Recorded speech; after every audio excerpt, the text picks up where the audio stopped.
evening. I'm going to call the August 22nd meeting of the Planning Commission to order. Welcome. We'll follow an agenda tonight. There's agendas and packet items outside on tables. If you're interested. We'll begin with roll call. Commissioner Sayoc? Here. Commissioner Bourgeois? Here. Commissioner Smith? Here. Commissioner Talsford? Here. Vice Chair Erickson? Here. Chair Jensen? Here. And Commissioner O'Donnell has an excused absence. And it's time for the Pledge of Allegiance. I picked him tonight. Commissioner Bourgeois, will you lead us in the Pledge of Allegiance?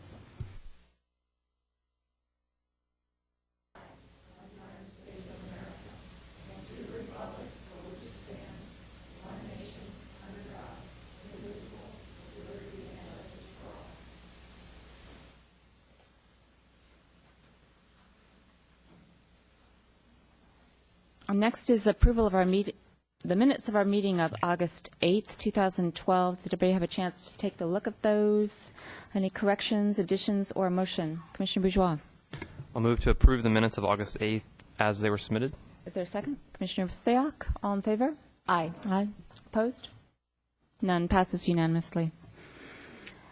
The next item is written communications. We have a desk item on item number 3, and I think that's it. Is that correct?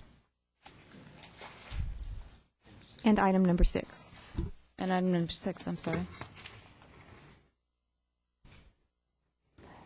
I'm sorry, but I'm just looking at item number 6 and how is it different than the one in our packet? Oh, 26. Okay.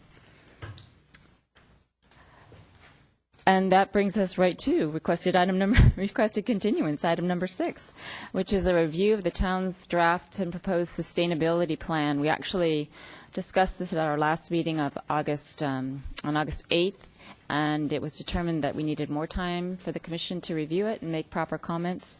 So we now have a request from our staff to continue the meeting till September, or consider the sustainability plan on September 26th. Is there a motion? Commissioner Erickson. I so move. Is there a second? Commissioner Talsford. It's moved by Commissioner Erickson, seconded by Commissioner Talsford to continue that item to our meeting of September 26th. All in favor? Aye. Aye. Opposed? Actually, Okay. I'd wanted to make a comment before the I'm vote. sorry. Go ahead. That's all right. Kind of moot now. But since I had moved to continue this to have a little more time to review it, I think Commissioner Sayoc actually had a really good idea. And as I'm reading it, she talked about maybe having priorities in there. So I'm leaning toward that as well. So maybe as my fellow commissioners are reviewing it, maybe think about that when you're reading it as to that perhaps there should be some prioritization of the items in the sustainability plan. So just a thought. Okay. That doesn't change your consideration of whether to continue the item to September 26th. You're just encouraging us in our review to have priorities in mind? Yes. Okay.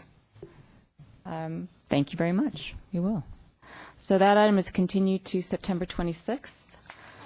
The next item is subcommittee reports. All members of the commission also serve on various subcommittees. They could be dealing with historic preservation in the town. They could be dealing with issues about land use policy on their general plan committee. They could be reviewing potential developments. So, commissioners, I know that North 40 met, and I know that Historic Preservation Committee met. Commissioner Erickson. The Historic Preservation Committee met this afternoon, considered 2 items, an architectural site application to do a change to an front entry of a residence in the Almond Grove Historic District at 229 Wilder, and with some changes to the original proposal, the Historic Preservation Committee approved the application. There was also a non-action information item about a proposal to demolish a pre-1941 residence on Pine Avenue. Thank you. Commissioner Bourgeois, North 40? Yes, the North 40 specific plan advisory committee had 2 meetings. We met on the 15th last Wednesday and the 21st, which was yesterday. We had 2 very productive meetings. We went through a series of issues for the North 40 specific plan and made several recommendations to the staff and the consultants as they're going in to develop the plan at this point. We looked at issues such as height, the type and percentages of residential, the ratios of different commercial uses, setbacks, open space, the orientation of the zones that were proposed. So a lot of good work was done at these meetings, and I think the next step is that staff is going to go back and be preparing the specific plan, which will come back to the committee, then to Planning Commission, and then to Town Council. So I think that'll probably be after the first of the year at this point. So if any of you watching on TV or in the audience are interested in that, you'll have to pay attention to notices about when our next meeting will be. We are now going to take out of order our report from the Community Development Department, because as many of you can see here, we have a new person sitting at the table. So, Ms. Bailey. You all know Todd Capurso is the Director of Parks and Public Works. Well, tonight he's got a new hat that he would like to share with you about the reorganization that Wendy had sent an email to you all about, and he will go over that. Thank you very much, Sandy. Good evening, Madam Chair and members of the Commission. I've met most of you over the last 4 years in my role as a Director of Parks and Public Works, and have been before you several times on issues like park master plans and the CIP review. However, effective this past Monday, I have also assumed the role of Acting Director of the Community Development Department. We view this as an opportune time for us to review some different organizational possibilities for the town moving forward.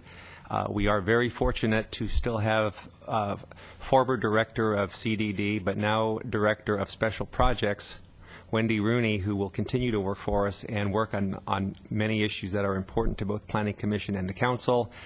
We also are very fortunate to have Sandy Bailey elevate her game, so to speak, to Assistant Director of Planning and basically run the community development side of the house.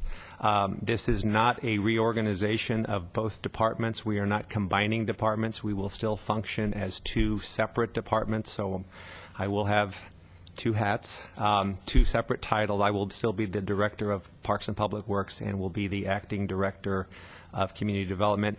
And you will see me at many Planning Commission meetings, probably more often than not, but I may be here in either role. So I look forward to working with all of you and continuing the good relationship that we have. So look forward to it. Thank you.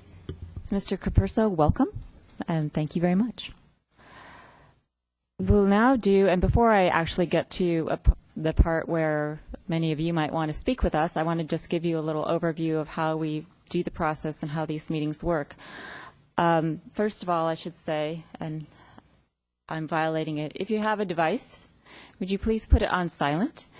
If you want to have it on, that's fine with me, but if you put it on silent, we would really appreciate it because it can be distracting if it goes off. If you do come up and speak, leave it behind because sometimes it can do feedback with the microphone. So we'd appreciate it if you just leave it with your whoever it may be.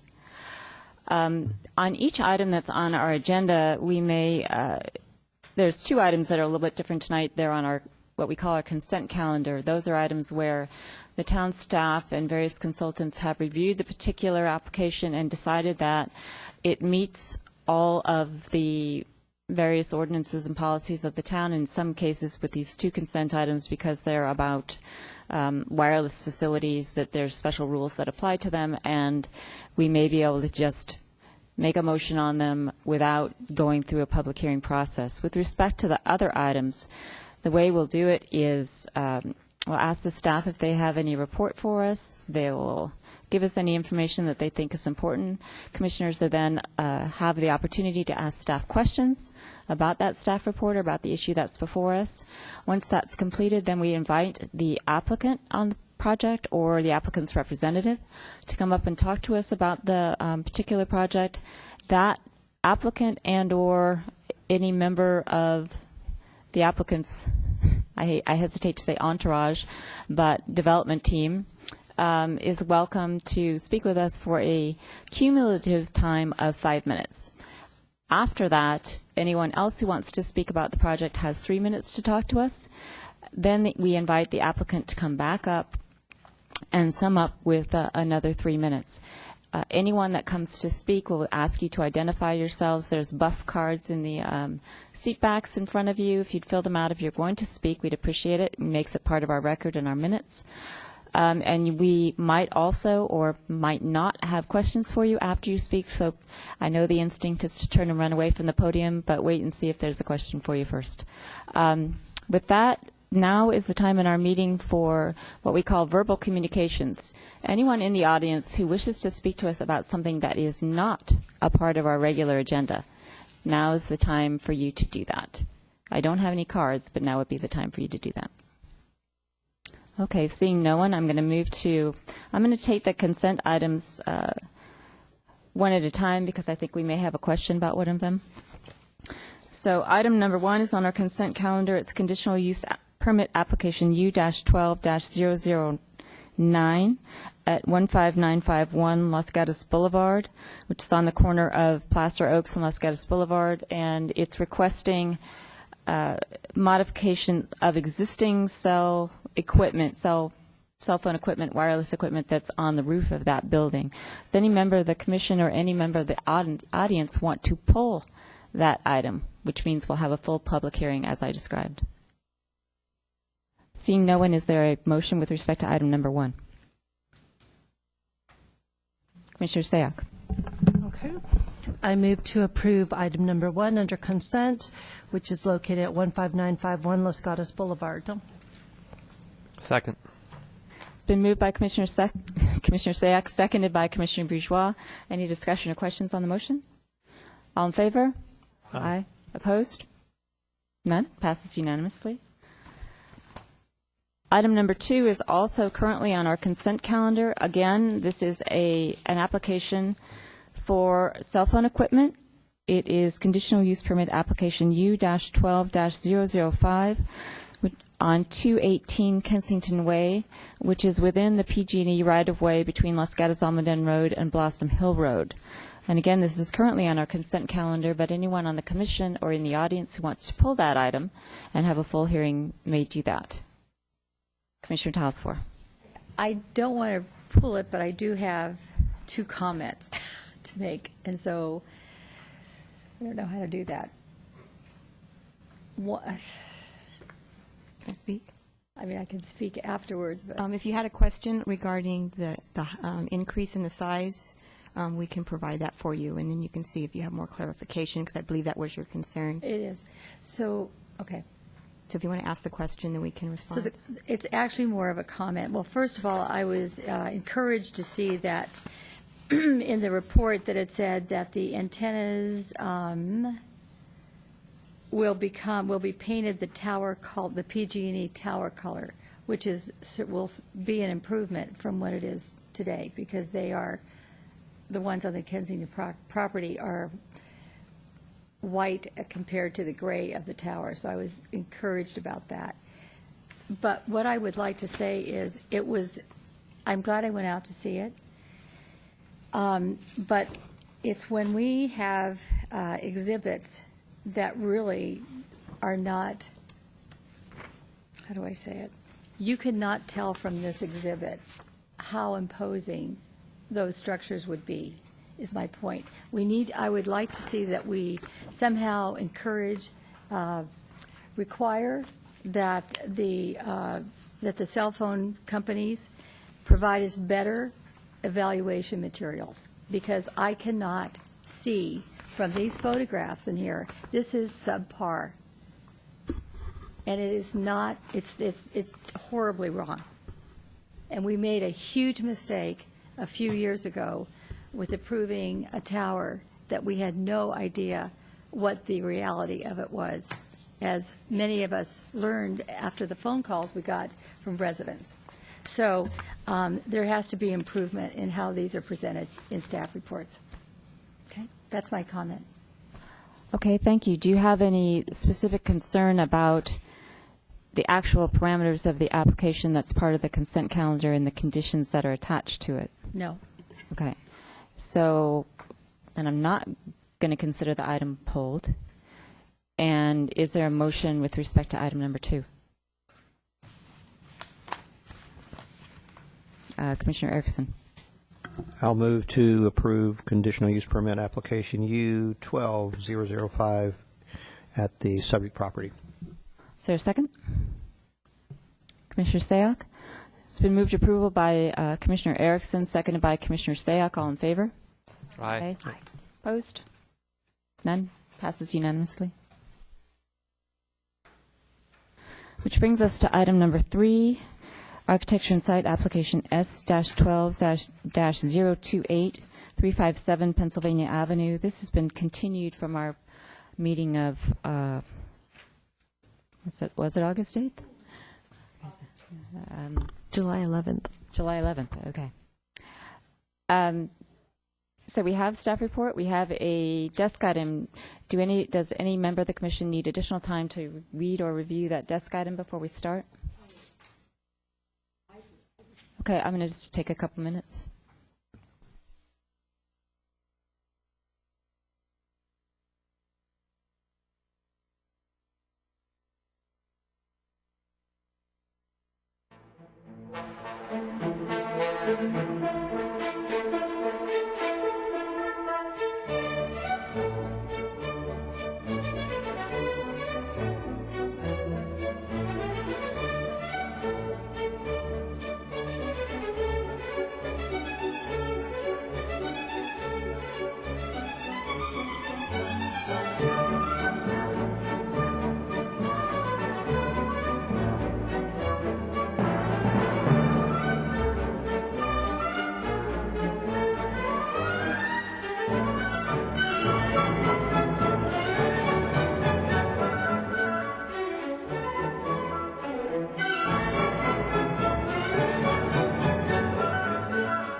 Okay, does any member of the commission have a question? Oh, actually, I should ask Ms. Mosley, is there anything to add or highlight with respect to our staff report? No, everything you need is in the staff report. Any questions for the staff? Commissioner Talswar. There was a assertion in the Downhill Neighbor letter of, it was in the, hang on, exhibit. Anyway, it was I don't know where it is. Exhibit 17 Thank you. in the addendum. Is that, yeah, that's what I'm referring to. Where the Downhill Neighbor was saying that although his house was recorded somewhere as being 25 feet, 8 inches, it's actually only 22. Did anyone verify that? The applicant will be able to speak to that. Okay. Thank you. Other questions? Invite the applicant or the applicant's representative to come forward.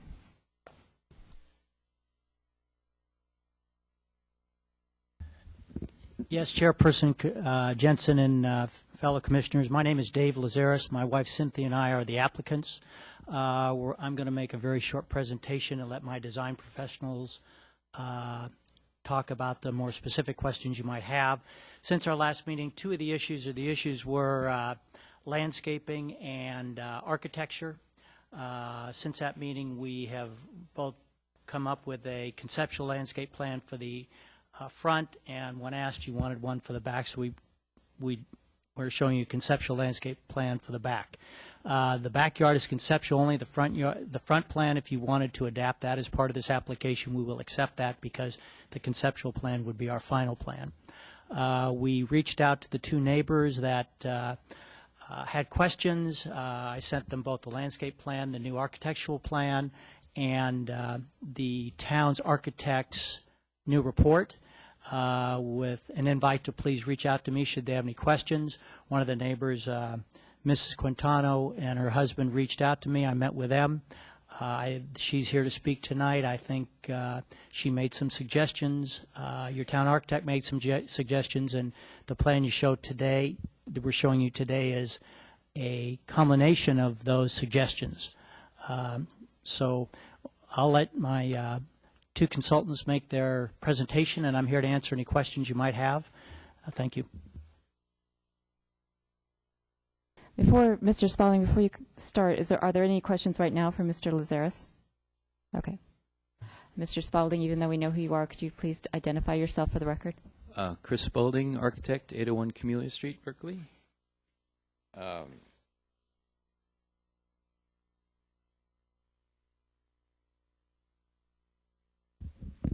This was our original design, which we went over last hearing. This was the revised design as we submitted it. So what we did is we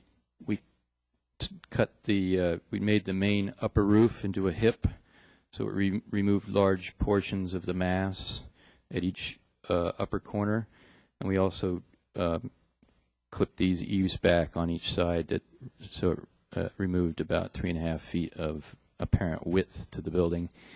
And then we made changed the dormer to be a strong front-facing gable to better match the streetscape as people were suggesting. So then after this was submitted, it went back to the town architect. We showed it to the neighbors, or my client showed it to the neighbors. And the consensus was that while everyone liked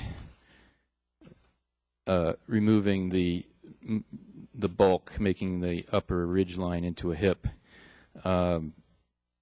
nobody really liked the big front-facing gable. So what we'd like to do is go back to our original dormers, which are smaller, less bulky, cast less shadow, and is the preferred alternative both of my client, of the town architect, and apparently also of Lee Quintana across the street. Now also, so hopefully that'll be acceptable to the commission as well. Mr. Spalding, I'm just going to stop you for a second. For ease of reference, can we call that revision 3 or design 3? Sure. So that we know what we're talking about? Okay. And the middle one was number 2, and the first one was obviously number 1. Okay. Okay. So the revised shadow study has the revision 2 with the large front dormer. Now, the shadow study, as we are supposed to draw it by the town rules, has June and December, so the summer solstice and the winter solstice. The only neighbor that gets shadowed is the downhill neighbor, and for the most part. I bet you have questions. Okay, for the most part, the main shadows on that house come from the trees, not from our house, which are mostly cast to the north. Do you want landscape questions? Let's see if there's questions for you. I do have a card from Mr. Rosenberg. Okay. So, Commissioner Talasfor. Thank you. Thank you for the redesign on that, although I'm concerned about some of those unmet issues, can you put the shadow study back up? And if you move it, okay.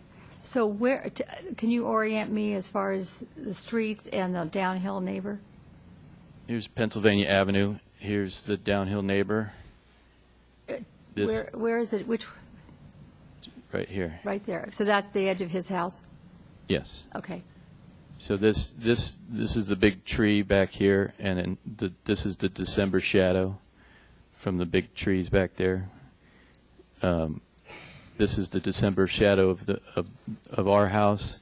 The portion of the proposed house that shades this neighbor is the one-story portion. The two-story portions are the shadow out here in December.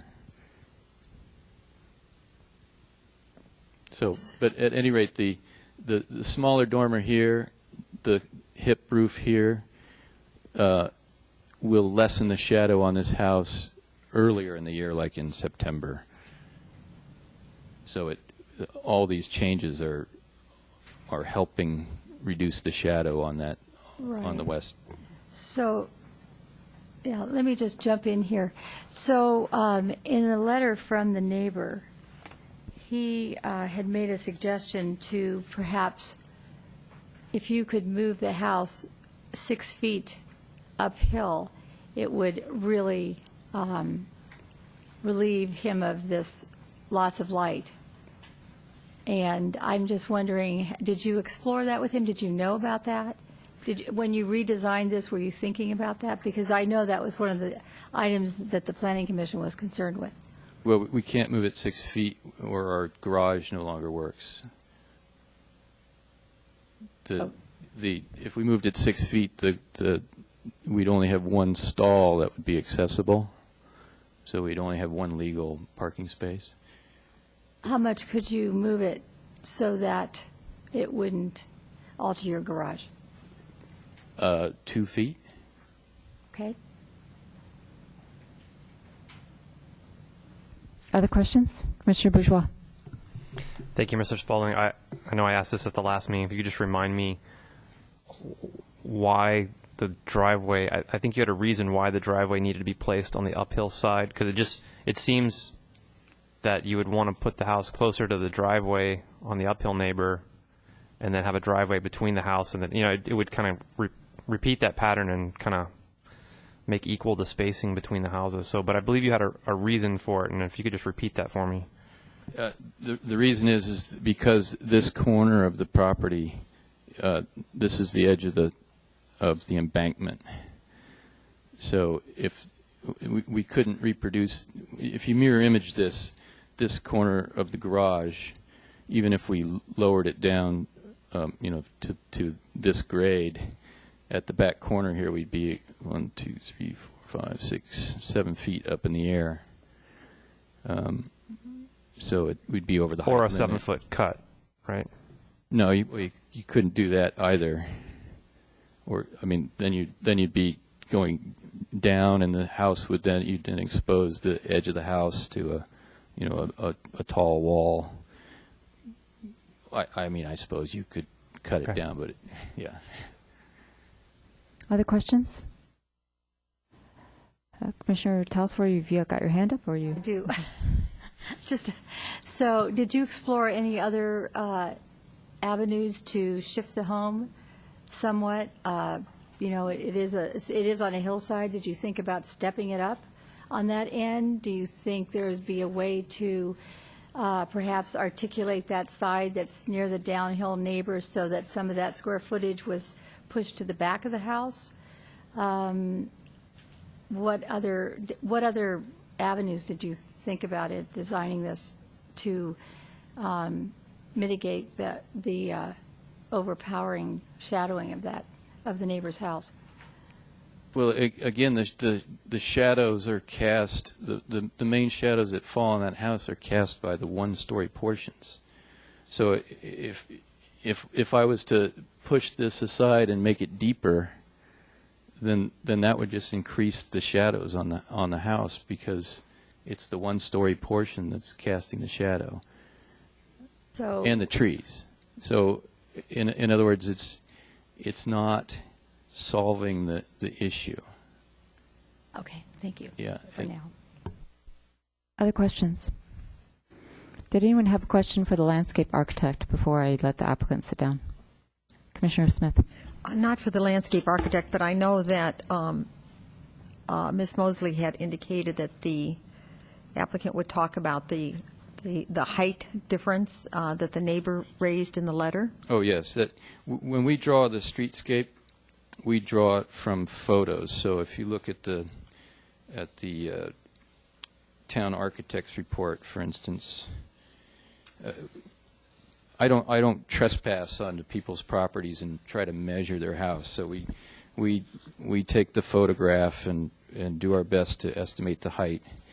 And I apologize, my workers, when they draw it in the computer, and the computer, you dimension it, and it gives you an exact dimension, I should have had them put plus or minus. Without that, it looks like we were a surveyor and had actually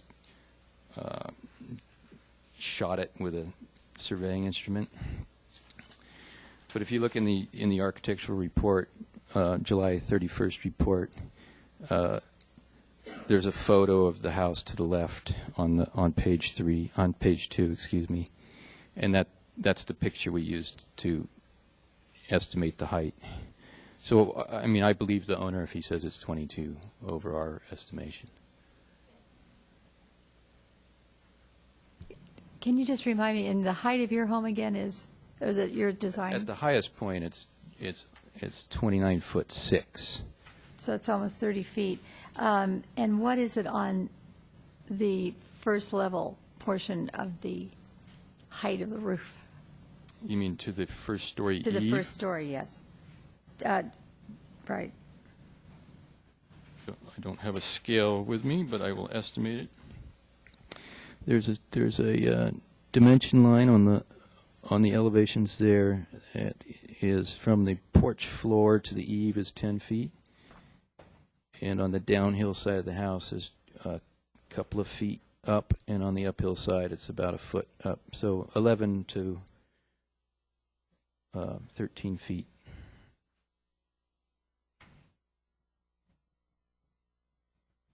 So it's 11 feet? 11 feet at the uphill side, 13 feet at the downhill side. 13 feet at the downhill side. Plus or minus. Any other questions? Commissioner Smith? I just have one quick question. The tree in the back that carries the largest shadow, is that the existing tree that's Yes. back there? Yes. Okay. And that's the healthy tree that the arborist indicated should stay? That is tree number...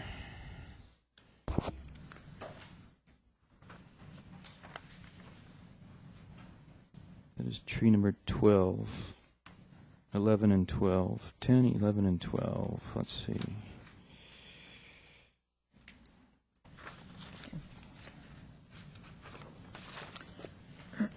Thank you. Any other questions? Okay, I don't see any, so your 5 minutes is more than past.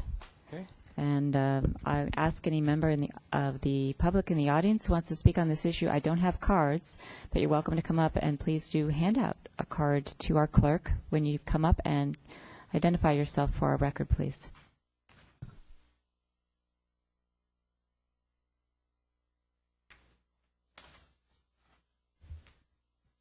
Hi, my name's Neil McNaughton, the owner of 347 Pennsylvania Avenue, the house downhill from the proposed development. My house is a bell ringer and it was recently renovated by Gary Schlow. I'm requesting that the proposed house be relocated on the lot, as it is too close to my house. Firstly, the streetscape provided by the developer is grossly inaccurate. My house is 21 feet tall. I just had it surveyed, but it's shown in the plans as 25 feet 8 inches tall. The developer simply added 5 feet to the house, the height of my house, to disguise the massive size of the proposed house in relation to my house. Apparently, the developer has added 5 feet to the height of other neighbouring houses, such as 5 Palm Avenue. Secondly, the positioning of the proposed house on the lot is not equitable. My house and garden would be shaded by the proposed house. My view would be blocked and my privacy impacted. but the uphill neighbour would not be shaded and their view and privacy would be barely impacted. For example, my ground floor windows would be 15 feet from the proposed house, completely blocking my light and view, while the uphill neighbour's ground floor windows would be 50 feet from the proposed house, and there would be minimal impacts on their view. Thirdly, the proposed house is not in compliance with the neighbourhood, where houses are centred on their lots, but not highly skewed in their lots. I'm requesting that the proposed house be moved 6 feet to the west. Thank you, Mr. McNaughton. Are there any questions? Commissioner Talsfor. Hello, thank you. You make some very compelling statements in your letter. So now you're telling us that your house is not 22 feet tall. It's 21 feet because you had it surveyed. Is that correct? Yeah, my house was recently renovated by Gary, and the plans are on file at the town. They show it as 22 feet. Okay. We estimated the height of the house before I sent this letter in. But unfortunately, it took a little while to get it surveyed. Okay. So I got it surveyed since I dropped the letter in, and it's actually 21 feet. So you've lived there for a length of time, and your view, the light that you enjoy now. I'm trying to think. Can you explain that to us? What rooms are those, and what view do you have? And tell me a little more about it. Well, the ground floor windows, the front of the house, the ground floor windows facing west, they get the evening sunlight. I have a view of the hills. It completely lights up the whole open plan ground floor of the house. And that would be just completely blocked by the house. So Mr. Spalding was talking about a tree in the backyard of your neighbors that actually shadows your house. Can you tell us the difference between that shading versus the shading that you might incur from the house?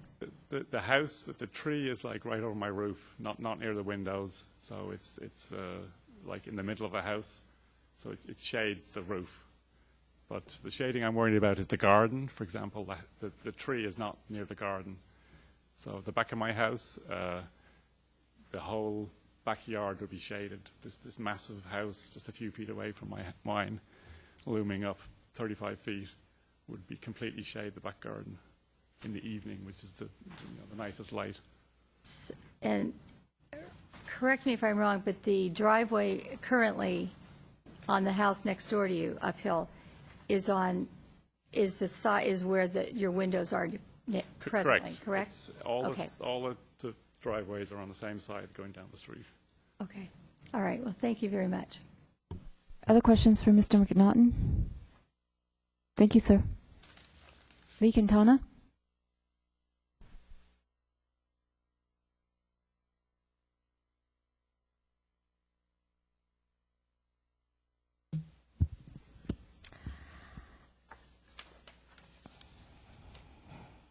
I have to get my thoughts together just a second. I did not have an opportunity to see the addendum, so... Can you speak up a little bit? I'm having trouble hearing you. Okay. I did not have a chance to see the addendum, so I may be off on something that I say. I think there were three issues with this house. Is the impact on the neighbors' homes, the impact on public views, and the compatibility with the neighborhood. I did ask for a meeting with the applicant, and he did come and speak with me and my husband. And we all agreed that the hip roof was an improvement, that it preserved some of the public views coming along Pennsylvania and Palm Avenue. I presented him with three different options or possibilities that would improve the front, because we both agreed that the end gable made it more massive, and in fact it was even more massive on the downhill side than the original plan. My preferred option was to go back to the original. The applicant's preferred option was to go back to what he showed you tonight, which he said was original. It's very close. The original had an indent between the two dormers. As far as the landscaping went, we discussed that. He was not willing to discuss the rear yard at all, but was willing, as he stated, to accept a condition that the front yard landscaping be permanent. I think you've addressed some other things that I was concerned about with this house. One was the driveway and the pattern on the street. The second was that it's so close to the downhill neighbor. The inaccuracies in the height that both the downhill neighbor and I think my house and the house next door are presented as higher than they actually are. And I think given your instructions, he's probably met them unless your instructions also meant for him to consider the actual siting of the house. All the discussion is based on this particular design, and yes, it doesn't work very well if you move the house further to the west, but and let's see, one other thing I wanted to say was that in one of the letters it mentioned that we were saving a lot more trees. Yes, we are, and the front landscaping does screen our house much better and the street much better, but the trees being saved are because they had construction impacts, and the plan was changed to avoid those impacts. And this plan is very formal in the landscaping, and it has an immense amount of hardscape, which I think I showed you last week. If you want to see it again, I have it with me. Oh, wow, have you 9 finished seconds that. left. That's a first. Congratulations. Are there any questions for Ms. Quintana?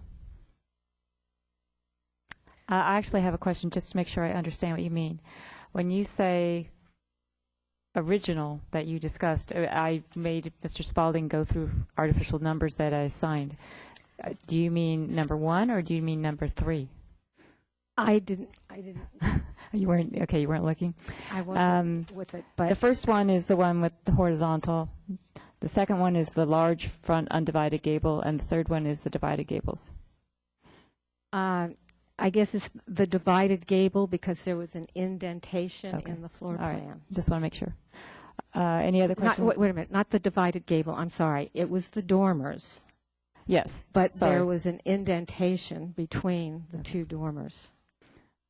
In other words, it wasn't a flat plane, but if you look at the original floor plan, there was a slight indentation in those 2 bedrooms so that the wall plane between the 2 dormers was pushed back. Okay. Other questions for Ms. Quintana? Thank you very much.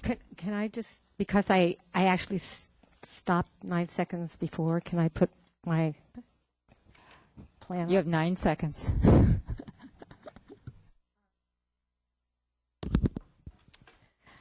This is not totally accurate because I don't know how much landscaping was actually added here, but all the rest of the yellow is either the house, deck, or patio, or driveway. That's a huge amount of hardscape. Questions for Ms. Quintana? Thank you. Anyone else that would like to speak with us about this application, which is a redesign at 357 Pennsylvania Avenue? If not, I'm going to ask the applicant or his representative to come back up. Mr. Rosenberg. I think I turned in a card. My name is Michael Rosenberg. I'm the Yes, you did. Thank you. landscape architect for the project. I guess I should just state that I don't think that the previous drawing was very accurate. You have the drawings on the wall behind you as well as I think in your packet, and there's quite a bit more landscaping than that great big yellow swath you just saw. And if you have any questions regarding the changes we made to the landscaping to improve the screening, I'd be happy to answer them. Other questions for Mr. Rosenberg? Commissioner Tausfor. When you talk about I'm assuming that the hardscape, I don't even know what cover material, is permeable, correct? Not all of hardscape would be permeable, no. Permeable means water Yes. through it? Yes. No, not every bit of it. Oh, well, then can you, We were suggesting that the driveway might be, though. That would be one place where we would certainly consider doing permanent so paving. can you describe to me what that permeable material will be like? Is it all, put together do you have space between it for, Permeable really. I mean, just- explain it to me, because I can't see it from that There's- drawing, that it really. There's a variety of different materials that could fall into that category.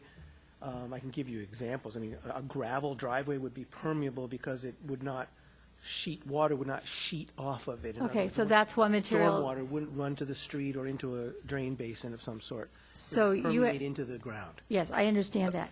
So, but you haven't called out the exact material, is that?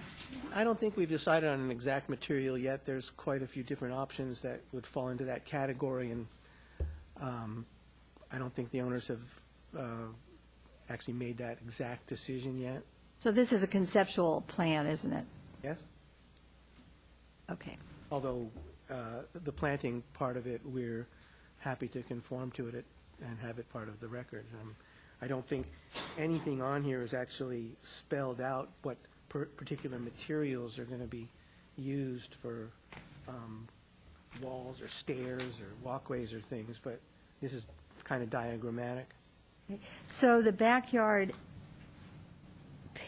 paving, stonework or cement, I'm not sure what that's going to be, but that's all, you said it probably wouldn't be permeable?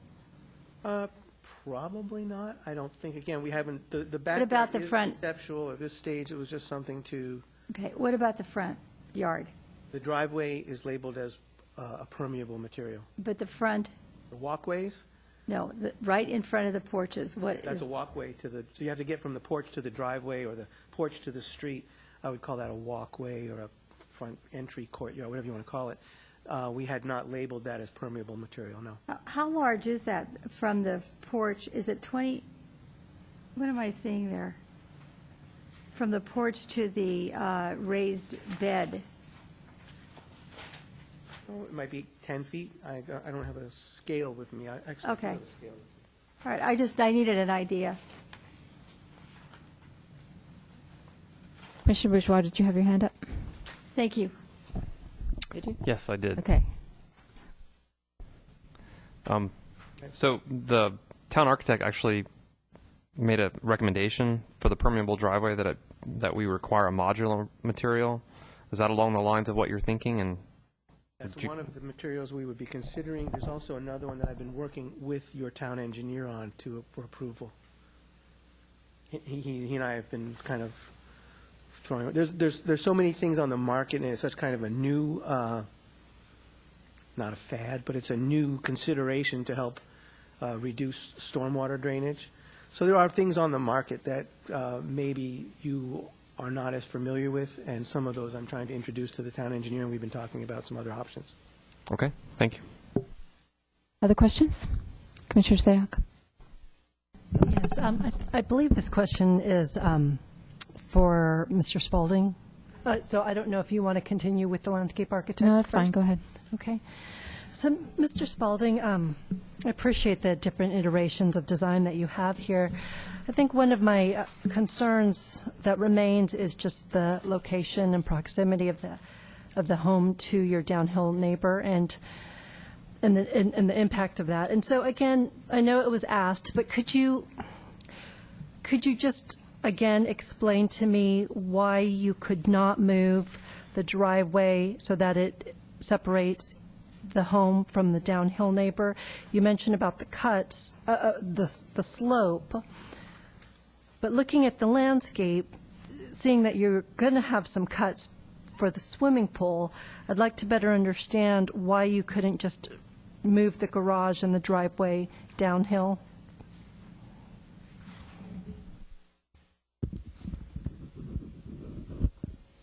Well, let's see. If I were to move the house 8 feet from the right hand or 10 feet, from Mr. Spalding, it may be helpful for you to put what you're looking at up so we can, or at least tell us which page number you are on so we can look at our binder. Somebody took my site plan, so I'm working off of the engineering drawing here. I don't know if it's in your packet. It's the grading and drainage plan. Oh, thank you. Okay.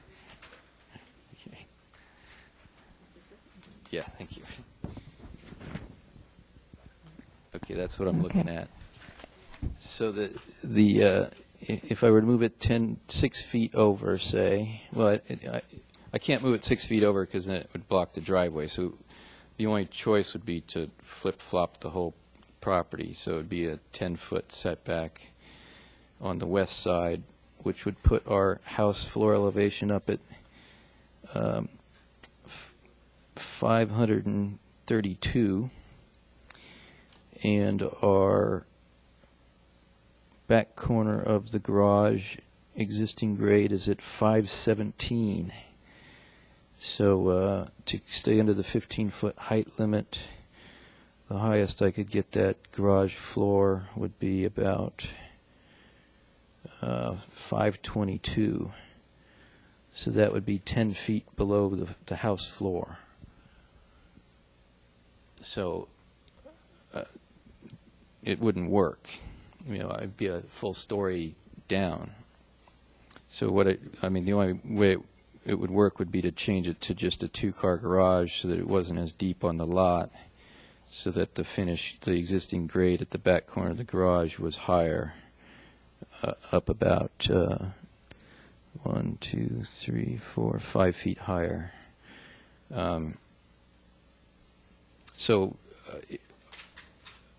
Then there would only be about a 5-foot height difference between the house floor and the garage floor. So that would be a possibility, but I know my client would not like that configuration because it loses larger garage, and the uphill neighbor would also not like that. So while if it was up to me, I could perhaps make something work, but it's not what the program of my client is. A small garage. Other questions? Commissioner Sayak? So just so I understand, as it's currently designed, it's a 3-car garage then? Is that correct? It's a tandem 3-car garage, right? Okay. And so by moving it over from the impact, just so I understand the impacts, you're basically lessening the impact to your uphill neighbor to improve the impact to your downhill neighbor, and you're also changing it from a 3-car to a 2-car garage. Correct. Correct. Okay. And that you then have a half a flight of stairs up into the house from your garage. Okay. Yes. We just need to have, whoever's talking needs to be at the podium, please. Yeah. Right now we just have a 2-foot height difference between the garage and the house. So that would grow to 5, and the garage would get smaller. Commissioner Sayak, do you want to follow up, or you? Okay. Commissioner Smith? Thank you. So it's not insignificant changes. I just have a visual question for either you or the landscaper. If you're Mr. McNaughton and you're looking out, you're looking out Pennsylvania Avenue, but you're looking to your left to the house. As you draw the landscaping now, what would you, as Mr. McNaughton, be looking at? What would you see along that whole line of the house? You want to pull out the landscaping there? I mean, I know what I see, but I'd rather have it be a clear. So in the side yard there, that's all just the existing tree is staying. Actually, the existing trees along that property line are all staying. And how tall are those trees? I don't know. The arborist report, I think, has photos of them. This is what I'm trying to figure out. Is Mr. McNaughton now looking into a lot of trees? I think he is, but I just want to make sure that I've looked at this correctly.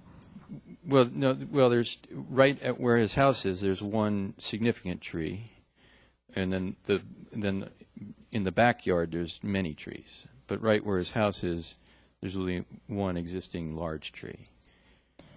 And then our landscaping puts new trees in the front yard, which is also in front of his house.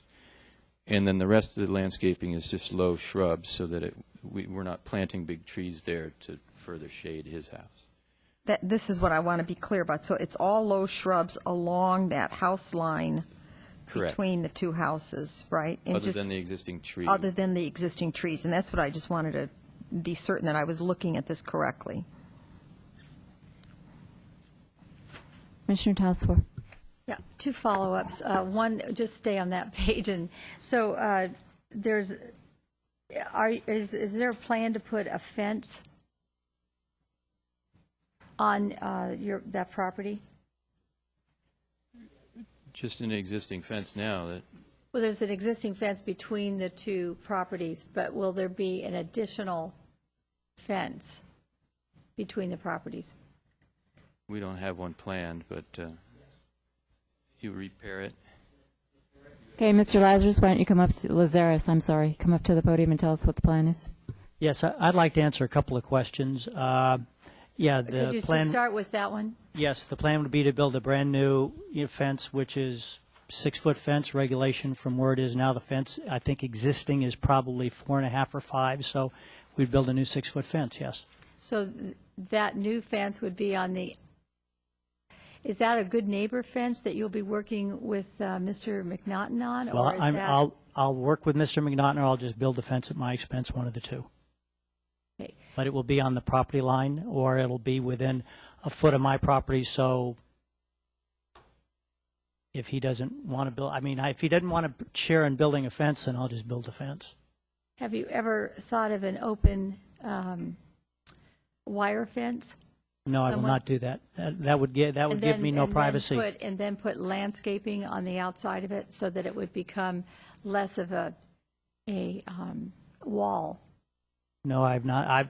I've not thought that far ahead. I've not thought that far forward because, I didn't really think the fencing was an issue. I mean, there's town ordinances about fencing, and that's. I understand that. I'm just asking. the I would question try to be a because it good seems neighbor to be- with Mr. McDonough. I would try to be a good neighbor, and I would try to preserve a little bit of the view, whatever view he has at this time, or he appears to have at this time.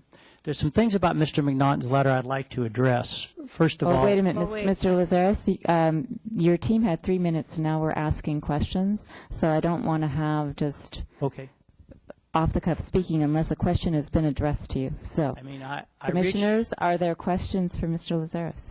No, but I Okay. wanted to finish up with You wanted to Mr. finish about the Spalding, fence, yeah. but not- No, not with the fence, but I had. Okay, you have a specific, different, new, and Question exciting for- question for Mr. Spalding? Oh, it's exciting. Okay, so Mr. Spalding, please. Yes, I'm sorry. You made a comment about, when you were explaining to Commissioner Sayoc about the garage, and there'd be difference, and there'd be steps, and et cetera, et cetera. So it brings up, it triggers something in my head, and that is because this, the topography of this street is at somewhat of a hillside. Was any thought given at all to stepping the house up? Right now, it looks like it's just sort of set there. Do you know what I mean? It's not, I mean, I was thinking that if it could be stepped a bit, it might relieve more of the setback issue that causes the light concern that Mr. McNaughton has. Well, my client didn't want to, it wanted all the main floor to be on one level, but to lessen the height, we have cut it in on the uphill side so that the proposed floor level is equal to the existing grade at the uphill side there. So it's on the uphill side, it's cut 2 feet down into grade to lessen that height. Any other questions for Mr. Spalding, Mr. Rosenberg, or Mr. Lazaris? Okay, thank you very much. Oh, Commissioner Bourgeois. Just one final confirmation. When asked earlier about how much you could move the house over, you kind of just mentioned you could probably move it over 2 feet. How much of a significant effort is that to do, or is that just kind of a gut reaction? Well, I could move it over 2 feet without affecting the access into the garage or the access into the house, although my client has told me he's reluctant to do that. Okay. Okay. I think that answers the question. That I you wouldn't don't mind. that you don't want to do it. So I wouldn't mind hearing if okay, he has something Mr. Lazares. additional to add. You know, the setback on that side yard is, by code, is 8 feet, and I've moved the house 10 feet. And Mr. McNaughton's house, the problem is he's on the smallest lot in that entire neighborhood. He's on a lot of less than 5,000 feet, and his house takes up the entire lot with really no backyard at all, but a narrow strip probably not much wider than that table. I would, if it was my choice, I'd rather have 2 more feet of landscaping and open space on the house. If 2 more feet and moving the house 2 more feet and giving him 12 feet and then 10 feet for the second floor would alleviate some of the issues, I would probably agree to do that. You know, we studied this. We didn't, you know, just randomly put the driveway on the other side. We looked at how it interfered with the neighbor on the uphill side. And there was a lot more interference if I flipped the house, because initially we had tried to flip the house and put the garage on the other side. On Mr. McNaughton's side, he has, I think, 2 windows. If you were out there and looked, all there is one big shed roof, and he's got 2 windows. And there were some bushes I took down because it was very overgrown, but before that, he really had no view at all. If I hadn't taken down, you know, the overgrowth, I don't think he would have had much of a view. But if I was to flip the garage also on the other side, it would infringe on the neighbor who looks at my house the most, because his windows are all on that side. Mr. McNaughton only has 2 windows, I think, in the front that, with any fence at all, would cover that up, and any landscaping would cover that up. Also, if I flipped the house on the garage on the other side, the house would be another 7 feet up in the air. And if you look at the diagram that was done, the houses are stepping down the hill. Also, Mr. McNaughton, on the other side of his house, the driveway faces his house. So, you know, I'm not moving my driveway, and I'm the only one in the neighborhood that has a driveway on that side. It's a little bit of both. It's probably 50%. I'm also at a 23% coverage. I mean, the problem you have is when you have remember, my lots, I bought 2 lots, and the town's policy has been in that area to combine lots and not, so I wouldn't build 2 houses. So we have a 16,000 square foot lot next to a 4,900 square foot lot. So there's going to be some discrepancies, but I felt, and looking at it, this was the only side you could put the garage on and make it work, and it infringed less on the neighbor with all the windows, and not Mr. McNaughton, who I don't even see his house, all I see is his roof. Also, is the way the house is now in the garage and the extra story, it's blocking any view Mr. McNaughton has of the backyard. It's pretty terrible. In fact, the neighbor on the other side of him said they can't wait till I take that down because it will help with their view. So this was thought out. We've been working on this 9 or 10 months, and we've tried to come up with a design and something that would not only comply with the neighborhood, which, I've gone to your architect now 3 times, and he thinks it would, but would also, appease all the neighbors. I just can't appease a neighbor that, remember, his lot was one time 11,000 square feet. Someone subdivided it and built 2 small lots on a 52 Mr. Lazares, I think lot. you've gone beyond the question, Yeah. so I'm going to ask you to wrap up. Thank you. Thank you. Other questions? I don't see any. So I am going to close the public portion of the hearing and let the commissioners first if they have any questions for staff. Commissioner Erickson. I have a series of interrelated questions for the staff. So the side setback for 347 adjacent to 357, is it less than 8 feet? Correct.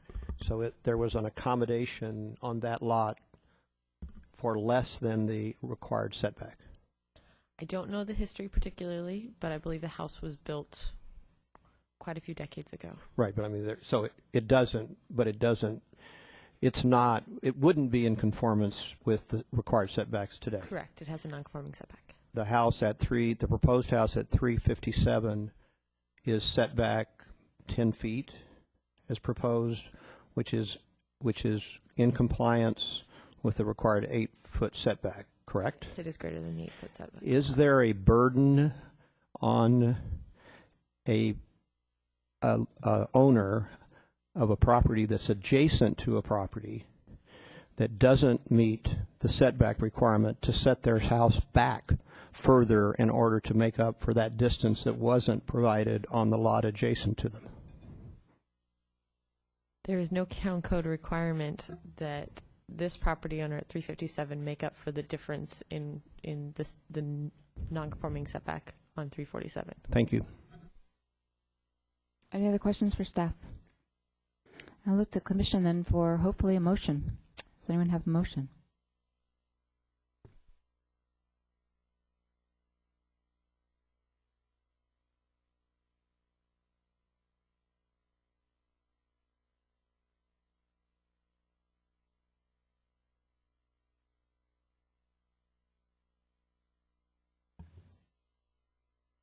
Okay, see you next meeting.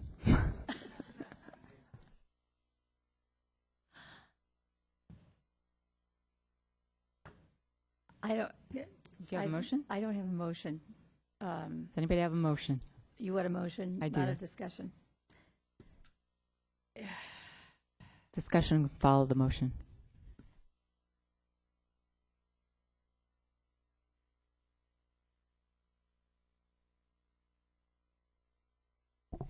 Commissioner Bourgeois, you're my hero.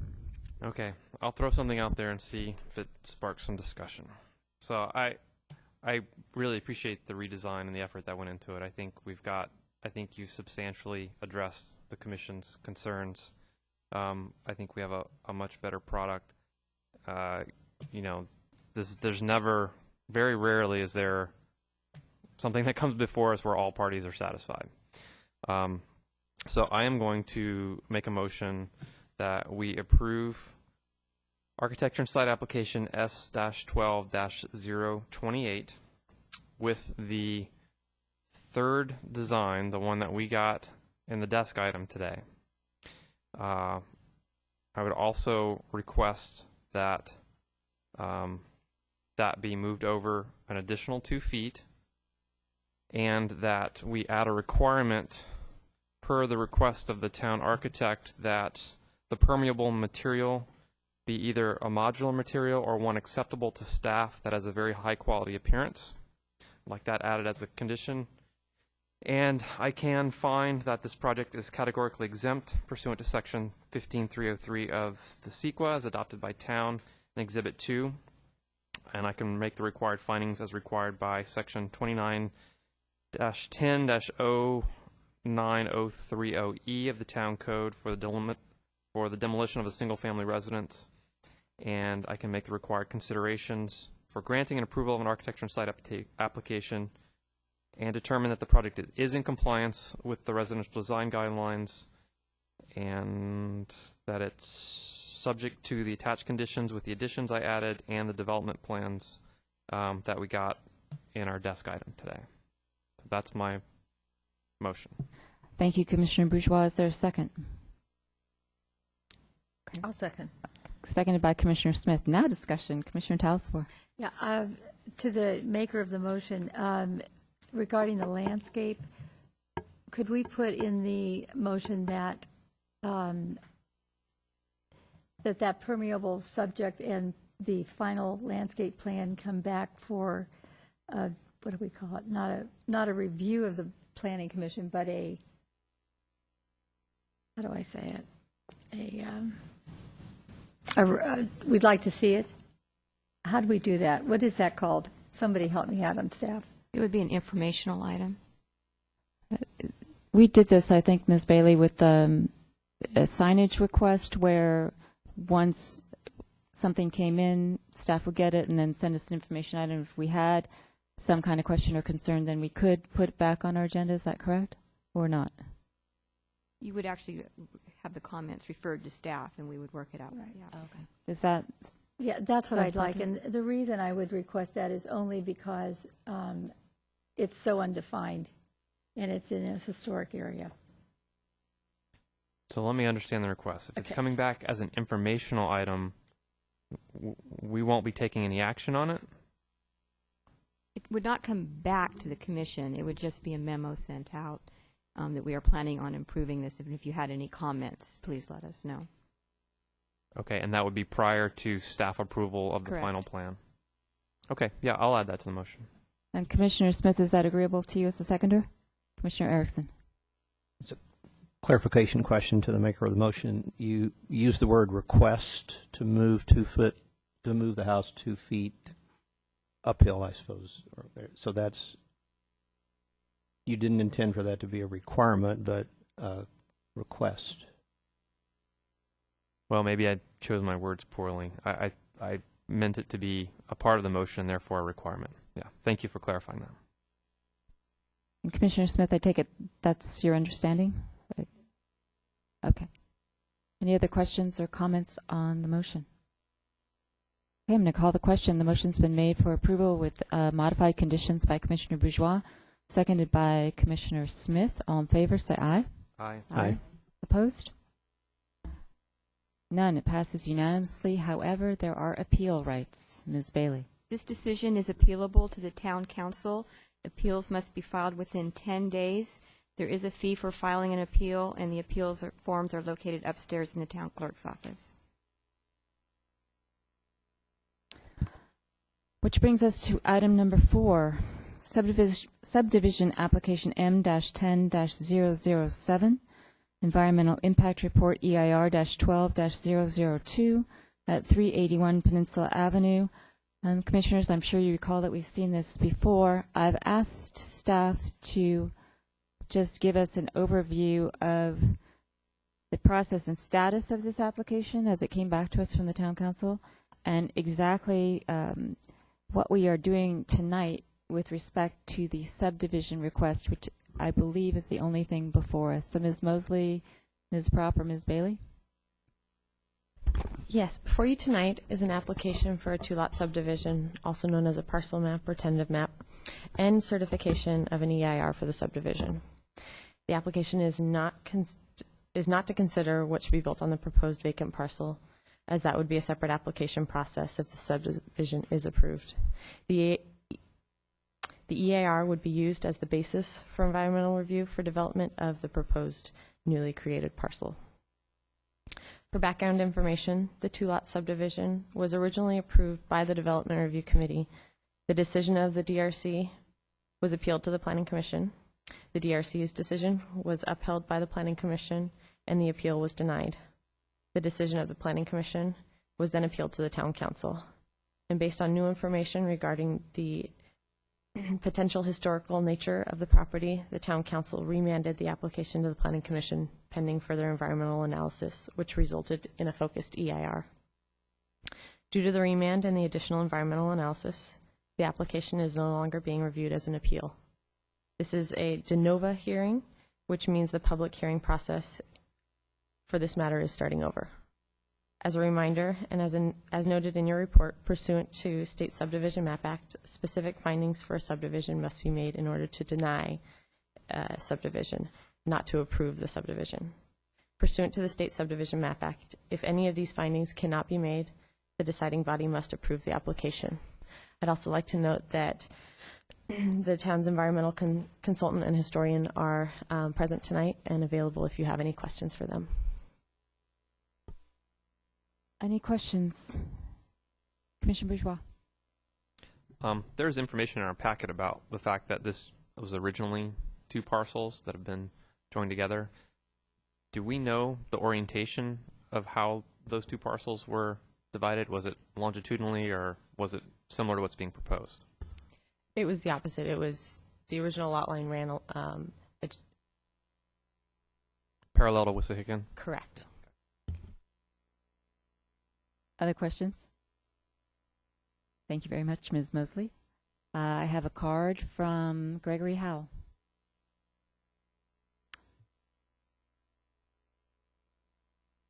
Good evening, Commissioners. My name is Gregory Howell, and I reside on Glenridge Avenue in Los Gatos. Before you tonight is a 2-lot subdivision on Pennsylvania Avenue.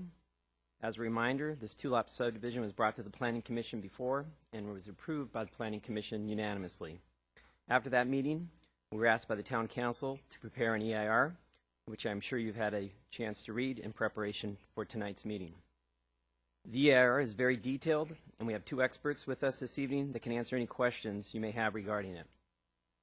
Basically, the EIR report supports and confirms the unanimous approval we received from the Planning Commission some months ago and we will look forward to your continued support this evening. At this time, I would like to make myself and our experts available for any questions you may have. Thank you. Thank you, Mr. Howell. And if you'd introduce your experts so that we know who to address questions to if we'd like to. I'll let Marnie introduce them. They're the town consultants. Oh, okay, the town consultants. Okay. Any questions for Mr. Howell or the environmental consultants? Commissioner Bourgeois. If Ms. Mosley maybe could introduce I'm looking for someone with cultural, historical resources. I don't know who would be. That would be the historian Franklin. Okay. Would now be the time to ask? Yeah, sir, yes, please come forward to the podium, introduce yourself, and Commissioner Bourgeois has a question for you.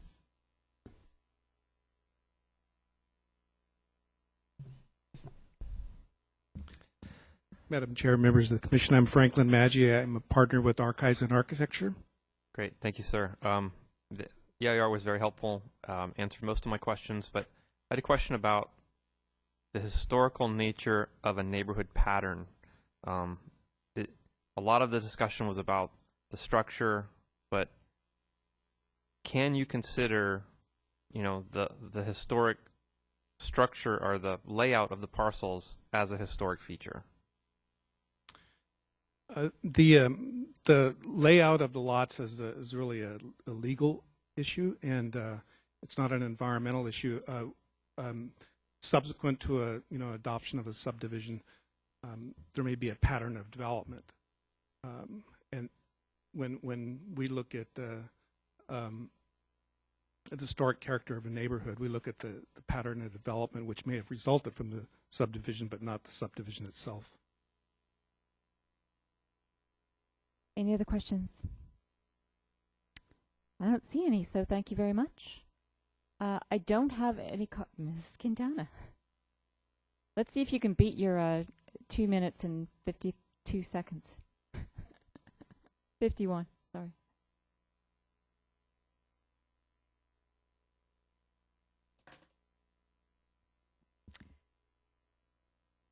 Lee Quintana, 5 Palm Avenue.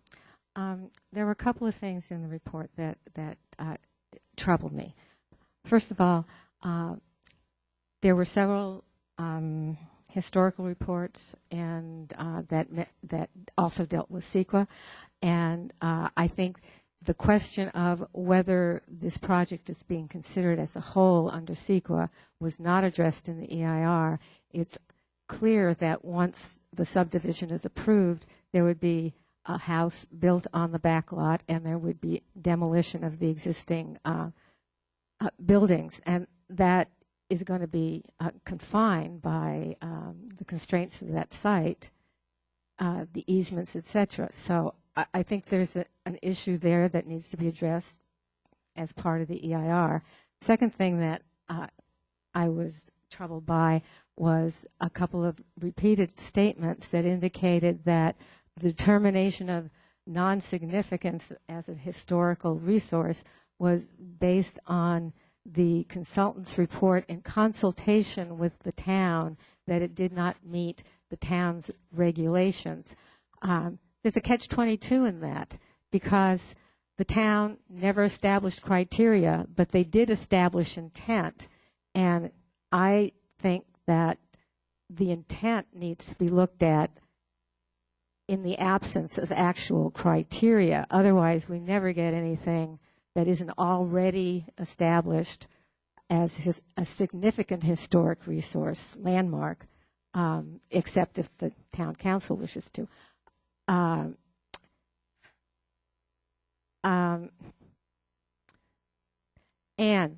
the pattern of development issue.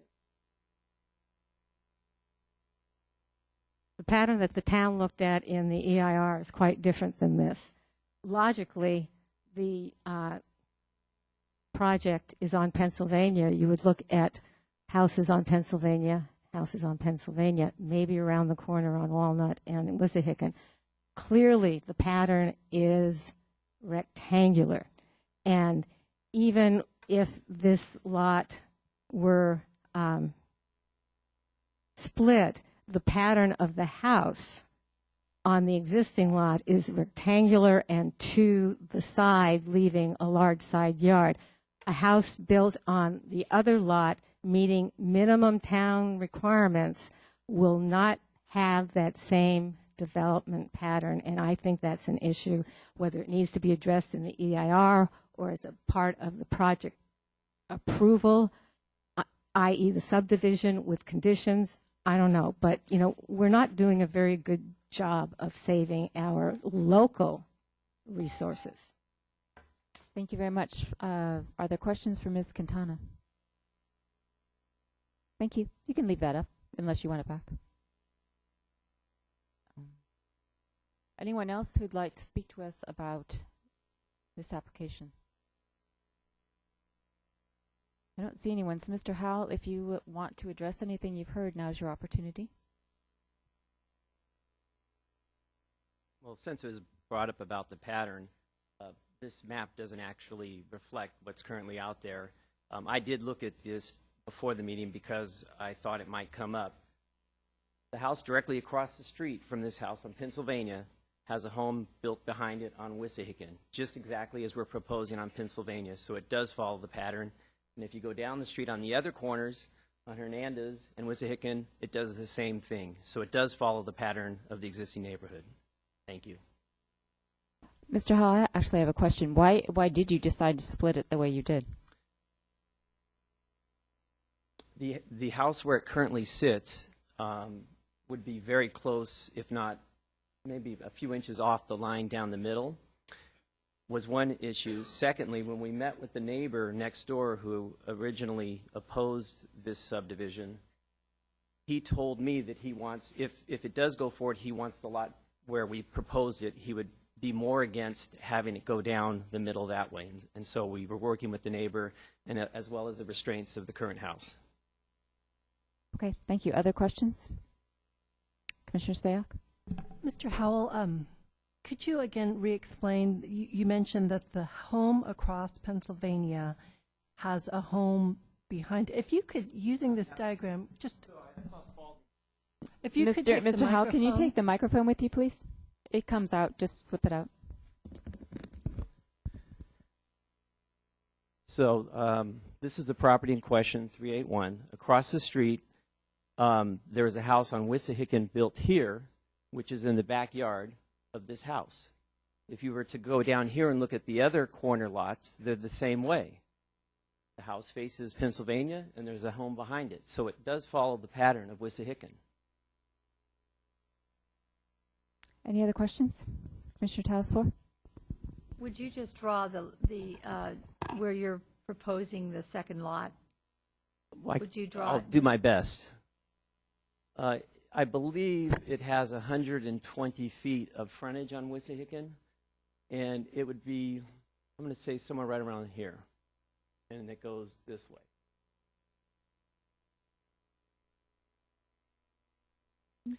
I believe it leaves approximately 140 feet. Correct me, Marnie, if I'm wrong. I believe there's 140 feet left this way. So it is still a very deep, large lot. Just to clarify, so you're saying that the back lot would be 100 feet and the front lot would be 140? What I'm saying is the frontage on Wissahickon, as I recall, is around 120 feet. Mm-hmm. And then from the balance to Pennsylvania, as I recall, is somewhere around 140 feet. Other questions? Okay, thank you, Mr. Howell. I'm going to close the public portion of the hearing and see if members of the commission have any questions for staff. Okay, I actually have one, and my question is, with respect to our powers or limited powers under the Subdivision Map Act, do we have any discretion in determining how, when, or why a lot, or in which direction a lot is subdivided? Or do we come in and use the parameters of the Subdivision Map Act with respect to the division that's been drawn or submitted? Well, the subdivision would be considered under current town code requirements. The split in the original position wouldn't meet town code requirements. No, so my question is, okay, So knowing that the Subdivision Map Act indicates basically you must approve a subdivision unless you can make one of the following findings. Yes, I think that based on the information we have, that what's been submitted qualifies. We couldn't make one of the findings. But my question is, do we have any power or discretion to say, you know, gosh, we'd rather have it split a different way? Or do we just have to make our decision based upon what's been submitted? So, for example, somebody gives us a house and we say, that's too high, go back and change it. Under the Subdivision Map Act, do we get to change it, or are we just considering the proposal that's in front of us?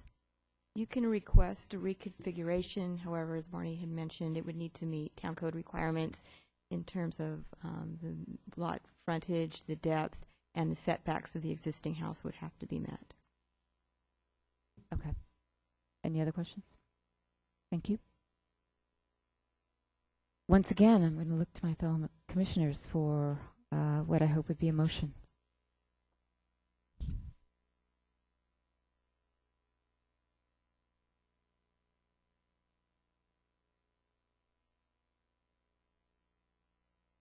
Okay, I'm going to use my prerogative as chair. I think it's okay to make a motion then.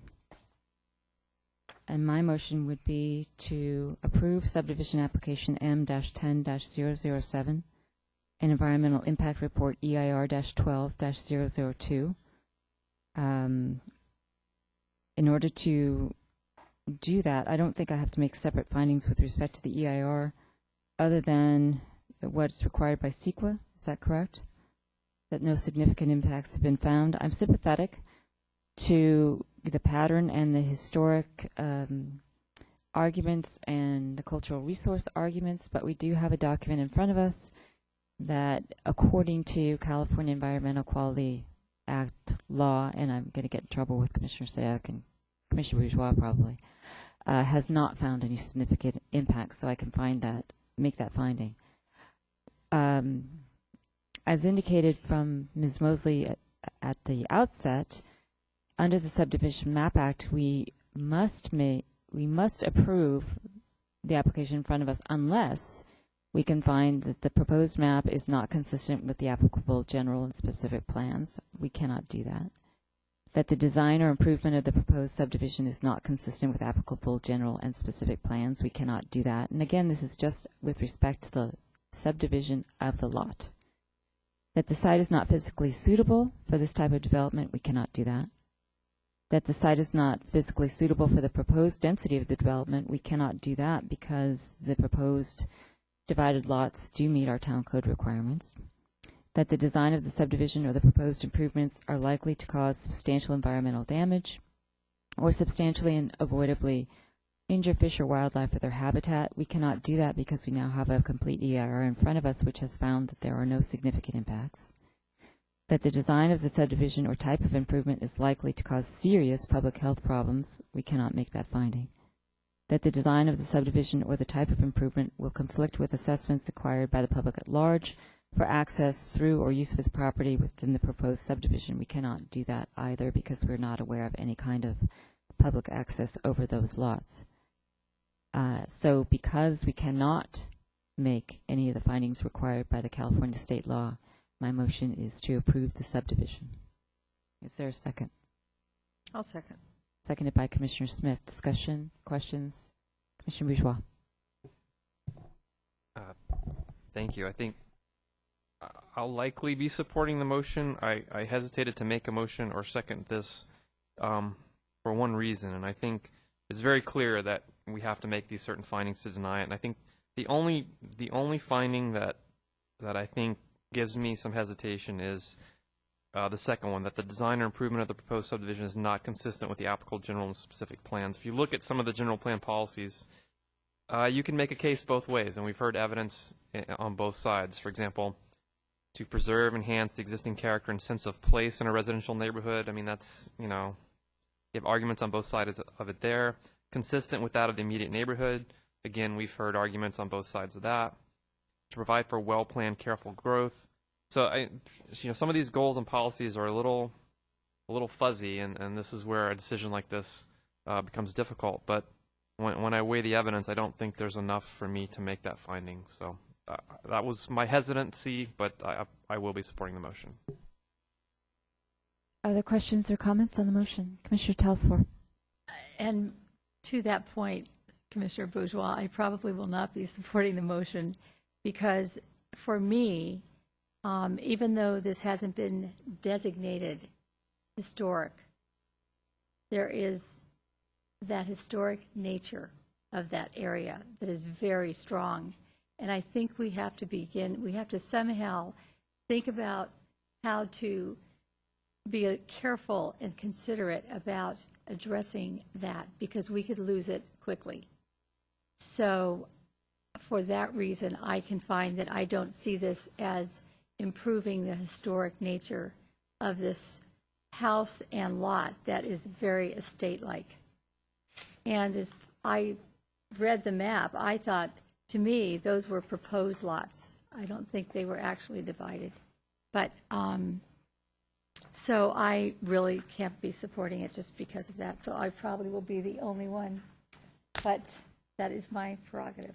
Thank you. It certainly is your prerogative. Thank you for your comments. Any other comments or questions on the motion? Okay, I'm going to call the question. The motion's been made by the chair to approve with the subdivision, seconded by Commissioner Smith. All in favor, say aye. Aye. Aye. Opposed? Nay. So it passes 5-1. Commissioner Talsfor opposing. Are there appeal rights? Yes, this decision is appealable to the town council. The appeal must be filed within 10 days. There is a fee for filing an appeal, and the appeal forms are located upstairs in the town clerk's office. Thank you, Ms. Bailey. Which brings us to item number 5, architecture and site application S-12-038, 236 and 238 Bachman Avenue. Requesting approval to demolish a two-family dwelling and construct a single-family dwelling with a detached garage with reduced rear setbacks and property zoned R-1D:LHB. Anything to add or point out to us in the staff report? No. Thank you, Ms. Savage. Any questions for staff? Commissioner Bourgeois. Thank you. I have a question about the removal of housing stock. The staff report says that it's basically, if I'm paraphrasing, that it's okay because we have other projects in town where we're gaining housing stock. So is that, I'm just confused as to how we're supposed to look at this because the policy is about, and we have general plan policy about the variety of housing types and sizes. And I know these are small units, and small units in that part of town aren't very common. So I'm struggling with the loss of a unit of that size in that neighborhood. And have we, in other cases, have we said that's okay because we're gaining those types of units in other parts of town? Similar cases are those where within these historic districts there have been single-family homes with an interior second unit. So it's similar in this case in the sense that it was originally a single-family home and then it was remodeled to be two families. On those lots where it's a single family with an interior second unit, more often than not it's an interior second unit because it doesn't have the square footage to be a two-family dwelling. And when the town required property owners to come in and get permits for secondary dwelling units, those lots that were less than 8,000 square feet to qualify for a duplex obtain secondary dwelling units. This is different in the sense that it has 8,000 square feet, and so it would qualify for a two-family dwelling. So to answer your question, the similar projects are getting rid of those interior secondary dwelling units. I have actually a follow-up question. Is there a different analysis? I'm assuming because it's a duplex that's smaller in the Almond Grove that it would qualify as a below market price unit, I'm thinking. If that's true, and I don't know if it is there a different analysis if we're losing a BMP unit? This is not a BMP unit. Commissioner Sayak. It's a similar thread of thought. Looking at the the goal HOU 1-1, expand the choice of housing opportunities for all economic segments of the community. And again, you're removing a housing stock, but instead of counting it as a unit, do we take into account the types of unit types we have in town and removing that unit type specifically? Yes, you could take that into your analysis. So it's your purview to go through the goals and policies of the general plan and to make a determination whether or not you feel the removal of a unit meets the general plan. But as a town, we do not actually have a tally of single-family residential versus multifamily versus duplex. Do we keep those counts? In the general plan, there might have been a breakout. I don't know how specific it was, but no, tonight we don't have that information to provide to you. Thank you. Other questions? Okay. Mr. Shakiri, I have just one card.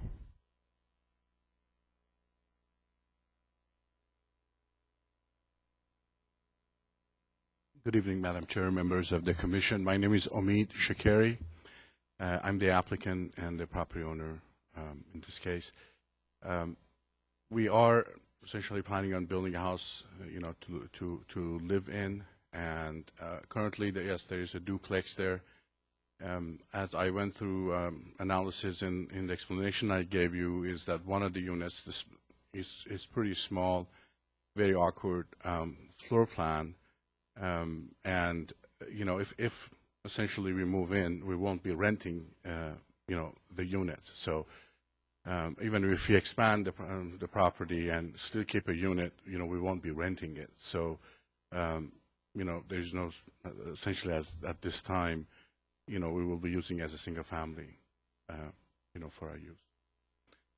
I've read I read the staff report and conditions of approvals, and I agree with the conditions, and I'm here to answer any questions. Questions for Mr. Shakiri? Commissioner Smith. Mr. Shakiri, you met with me anyways during the Historic Preservation Committee meetings, and I started to look at the plans, but I thought I would just ask you and move this along. The town architect suggested that the porch was not, the depth of the porch was not deep enough, and I don't recall if you changed that or not. I know we commented on one of our meetings with you, but as I'm looking at it, I'm not sure if you have complied with the suggestion of Mr. Cannon. Yes, we did. We expanded the porch. I think it was like 4.5 feet. We expanded it to 7 feet as he had recommended. Other questions? Oh, I'm sorry. Go ahead. Yeah, essentially the depth of the porch was increased to 7 feet as his recommendation. Thank you. Other questions? Commissioner Talsfor. I wanted to review the materials that you plan on using. Yes. The materials on the outside of the house, Yes. stucco and wood. Yes. Can you tell me the style of stucco you're thinking of? We're looking at doing a called an old town or semi-smooth finish. So it'll be it won't be like orange peel. It won't have a rough finish like some of the more Mediterranean. The house right now is wood, and it when I was in the neighborhood visiting it and the surrounding streets, most of the homes in that area are wood. There are a few select homes that are stucco. Most of those are single story, and they have that certain finish that tells us it was built a long time ago. So my question to you is, would you consider using a combination of materials? So, and the reason I'm asking is that this will be a new house on the street. And sometimes when other materials are used besides stucco, it doesn't stand out as new. And since this is a historic area, it would, using a combination of maybe shingle and wood, you know, and a good example is on the corner of West Main Street and Bayview Avenue. Yes. Would you consider revising your materials list to better fit into to what's already there? You know, one of the things essentially we looked at when we were designing, or the architect was designing this and was consulting me on it, is we looked at the craftsman style, and then we look at what's appropriate for a craftsman style homes. Of course, craftsman style have both, of course, all kinds. It has stucco, it has siding, and it has a shingle. A couple of reasons that I decided to go with the stucco. One was that it's a mixture of stucco and wood. Well, it's only a wood band, isn't it? And how? I'm sorry to interrupt, but actually, no, under the gables are. Could you yes. show that to us? Of course. Well, You can just, if you have a sheet in front of us that you want to refer us to, we have our packets and we can look here. You don't have to put it on the screen.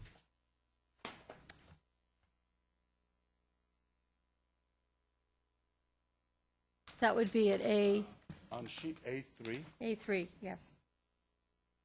I think if you look at under the gables, the vertical lines, those are actually wood. Those are actually wood siding. So we essentially used three types of material: wood siding, stucco, and also we used rocks as a accent, which kind of more enhanced the. Yes, I see that. And I felt that there are lots of wood siding there. There are lots of stucco, but there was nothing there that had the combination. I thought that would not only keep the architectural motif of craftsman style, but also is something new that doesn't look new. You know, it's something new that, in the sense that it looks, he has the architectural design of the craftsman era, but it's something, it's not stucco only or it's not wood only. That's what essentially I'm trying to get at. Say that again. Okay. The point I'm trying to make is that there are many houses in that neighborhood that have wood siding only. They have wood siding and shingle mixture, and they have stucco.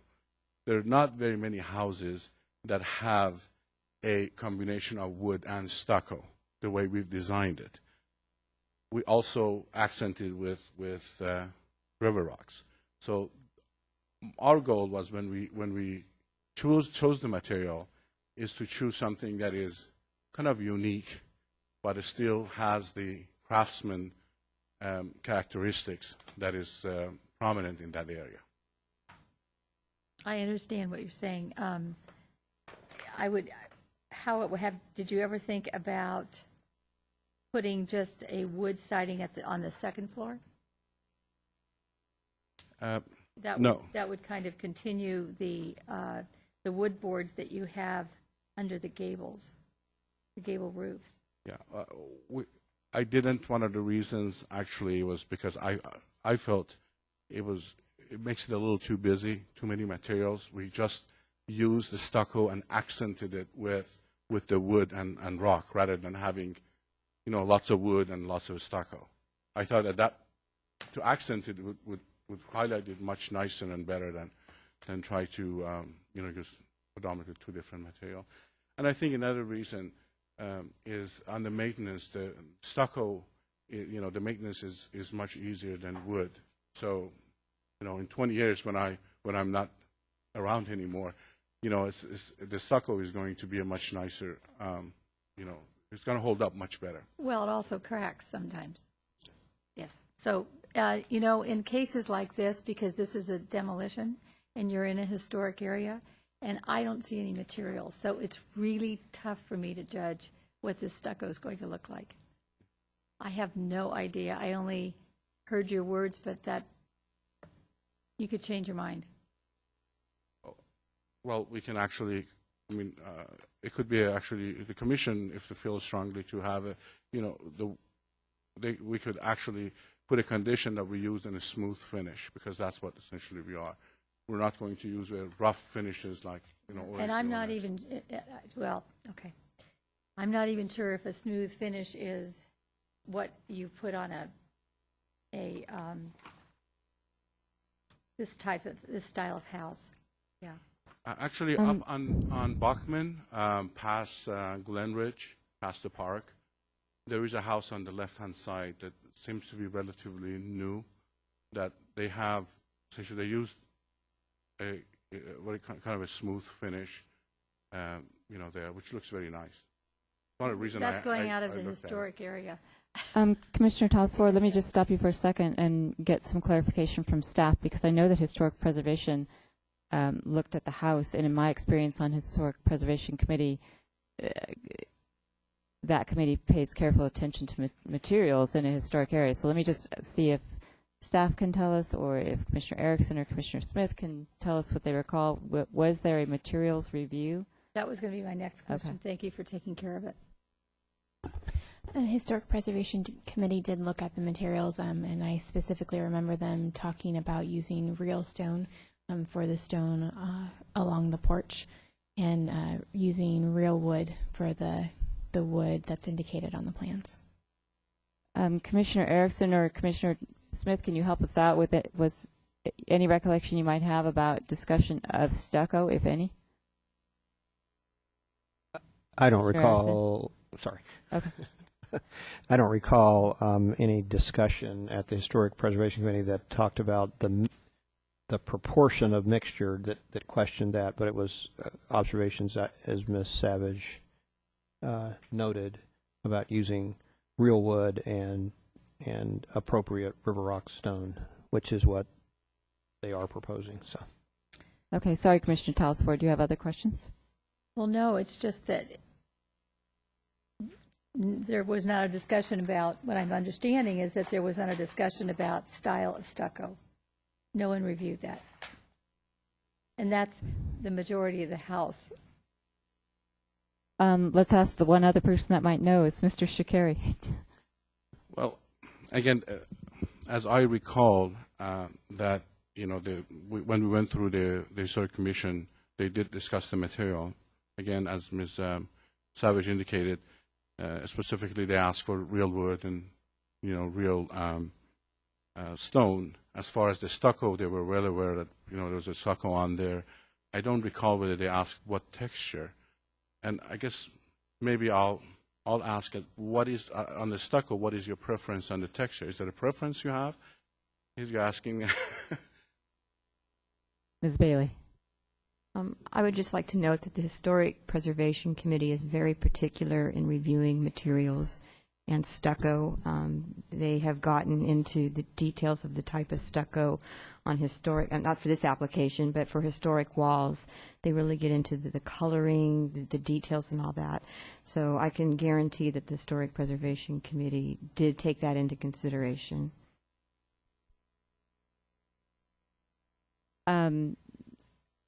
Nonetheless, I'm sure that if and when we get to the point where a motion is made by whoever it might be made, if a consideration of the particular type of finish for the stucco needs to be considered, or someone would like it to be considered here, that could be part of a motion or a new condition. Is that correct?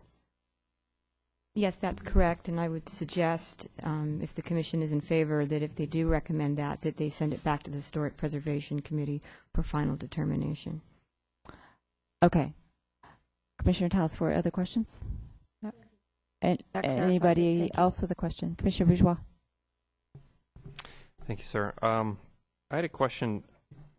As you've been watching earlier today, we usually get a lot of comments and concerns from neighbors. And when I was visiting the site, the house to your right at 228 Bachman, so as you're facing your house, the one to the right, so the one closer to Santa Cruz Avenue. Yes. Yeah, it's a big change for them on that side, going from 1-story to 2-story. The wall on that side looked pretty massive. That was the only angle of the house that gave me any concern about the massing of the house. Have you spoken to your neighbors, and has anyone expressed any concern about the mass of the house? Yes, well, I did spoke with the neighbors. Actually, the letters that you have is the ones that I hand out. The particular the particular neighbor on that side, that is, he actually, I sent him a letter saying that, you know, this is what we're doing, and he emailed me requesting the information. I did email him back all of the plans, and he didn't, you know, he didn't call. He has my contact information and, you know, an email, and I did not receive another follow-up call from him. So. And how long have the story poles been up? Since I was beginning of August. It's been more than 2 weeks. Yes. Okay. And then I have one final question. So the back corner of the property where the Santa Clara Valley Water District easement is. Yes. I know you don't have a landscaping plan or anything.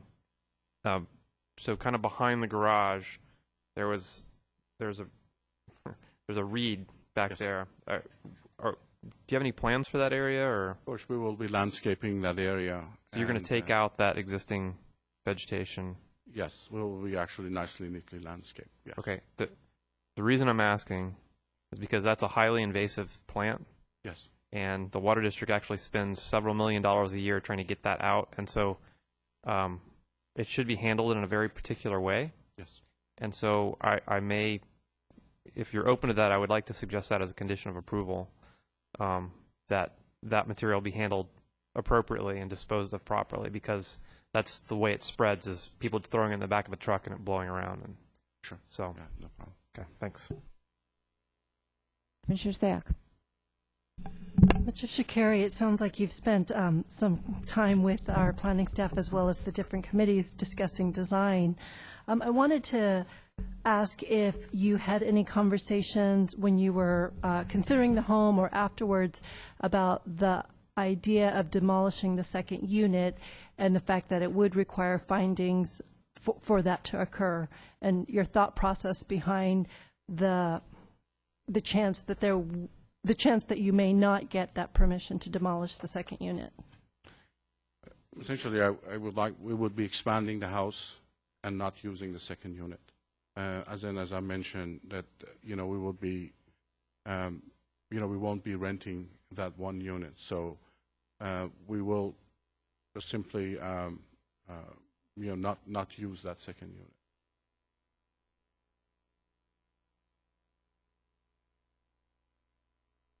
Other questions?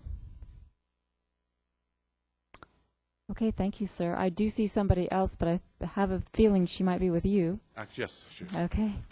So I'm going to close the public portion of the hearing and ask commissioners if they have questions for staff. Commissioner Sayak. Yes, I do. A question of staff.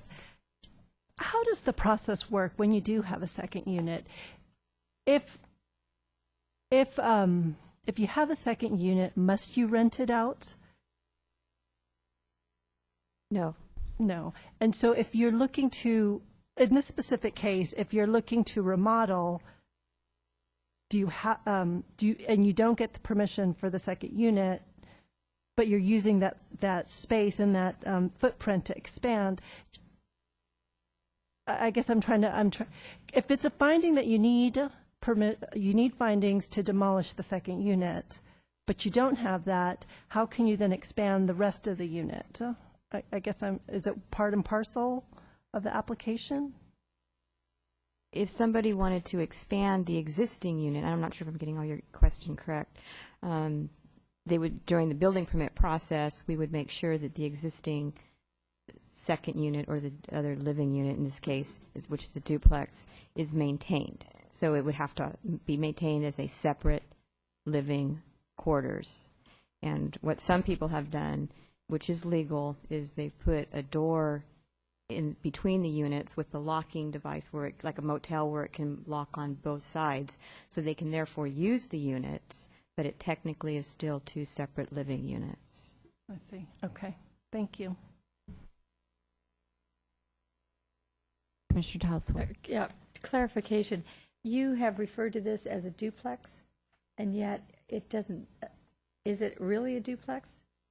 Is it looks like just two living, one living space that grew out of it? Well, it's 2 units, which is called duplexes. It's not like the normal type of duplex that it's you. not yeah. normal duplex. Yeah. Thank you. But it is Okay. not a second unit in that it qualifies as a 2-family unit. Okay, I just wanted to make clear of that.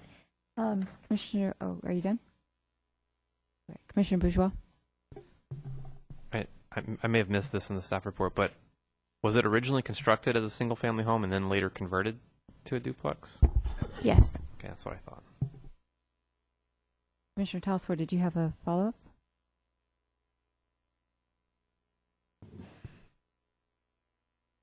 Maybe I'll ask. No. I think it's probably for discussion. Okay. Commissioners. Okay. I'm going to now, once again, look to the commission for a motion, I hope.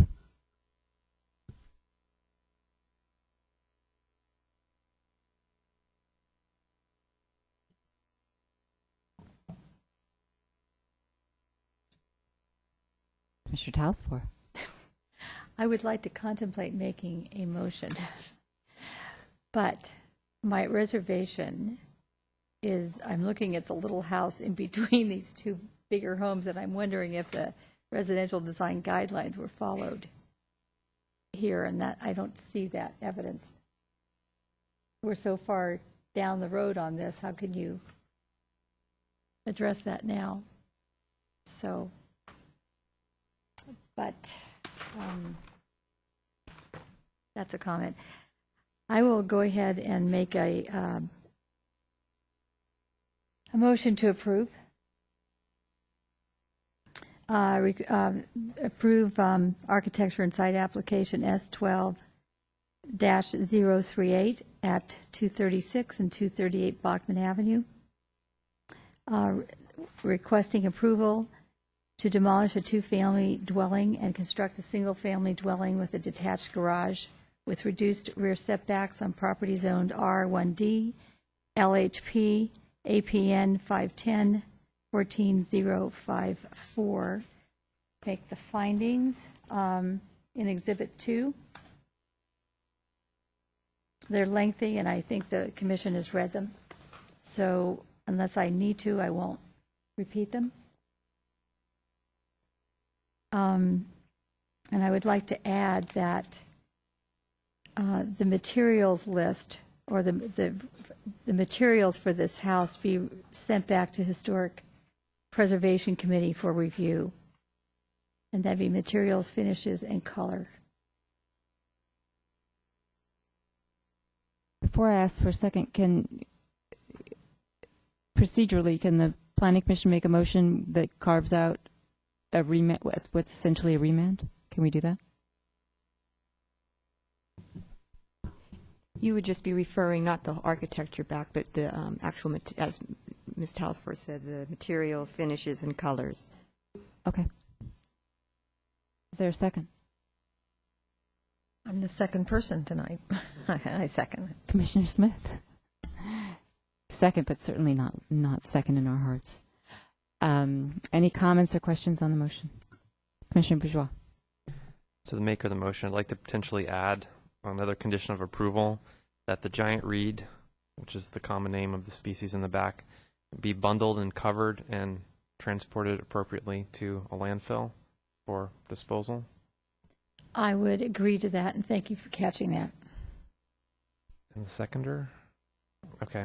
I'm sympathetic to, I think it's a well-designed house. I do think it's compatible with the neighborhood. I think I like the design. I like the use of materials. I was a little concerned about the bulkiness coming from that one vantage point from the neighbor to the right. But all in all, I thought it was a good design. What's giving me some pause is losing a unit, and it's a slippery slope for us if we're trying to preserve, like our general plan says, a variety of housing types and sizes, and support the preservation and conservation of existing housing units. If we keep taking these highly desirable neighborhoods and we're losing what in essence is, it's not a BMP, but it is an affordable unit in a highly desirable neighborhood. If we keep losing those and pushing them out to other parts of town, are we really meeting the intent of the general plan? And so looking at this one project, you know, in a vacuum, it's no problem. But when you start looking at the bigger picture and what our general plan policies are trying to achieve by having diversity of housing types in all around town, it's causing me a little hesitation. So I honestly don't know how I'm going to vote right now. Commissioner Sack. That's a good segue, Commissioner Bourgeois. Thank you. And again, I do want to compliment you on the design, and I think it's very well designed. And I'm sympathetic to your desire to have a beautiful single-family home.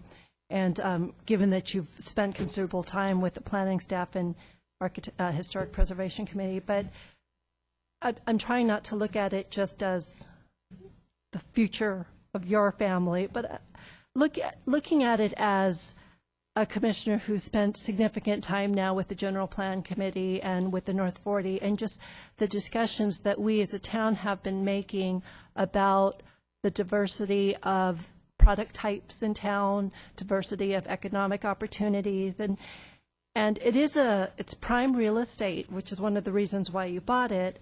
But I have significant reservations of converting 2 units, two smaller units.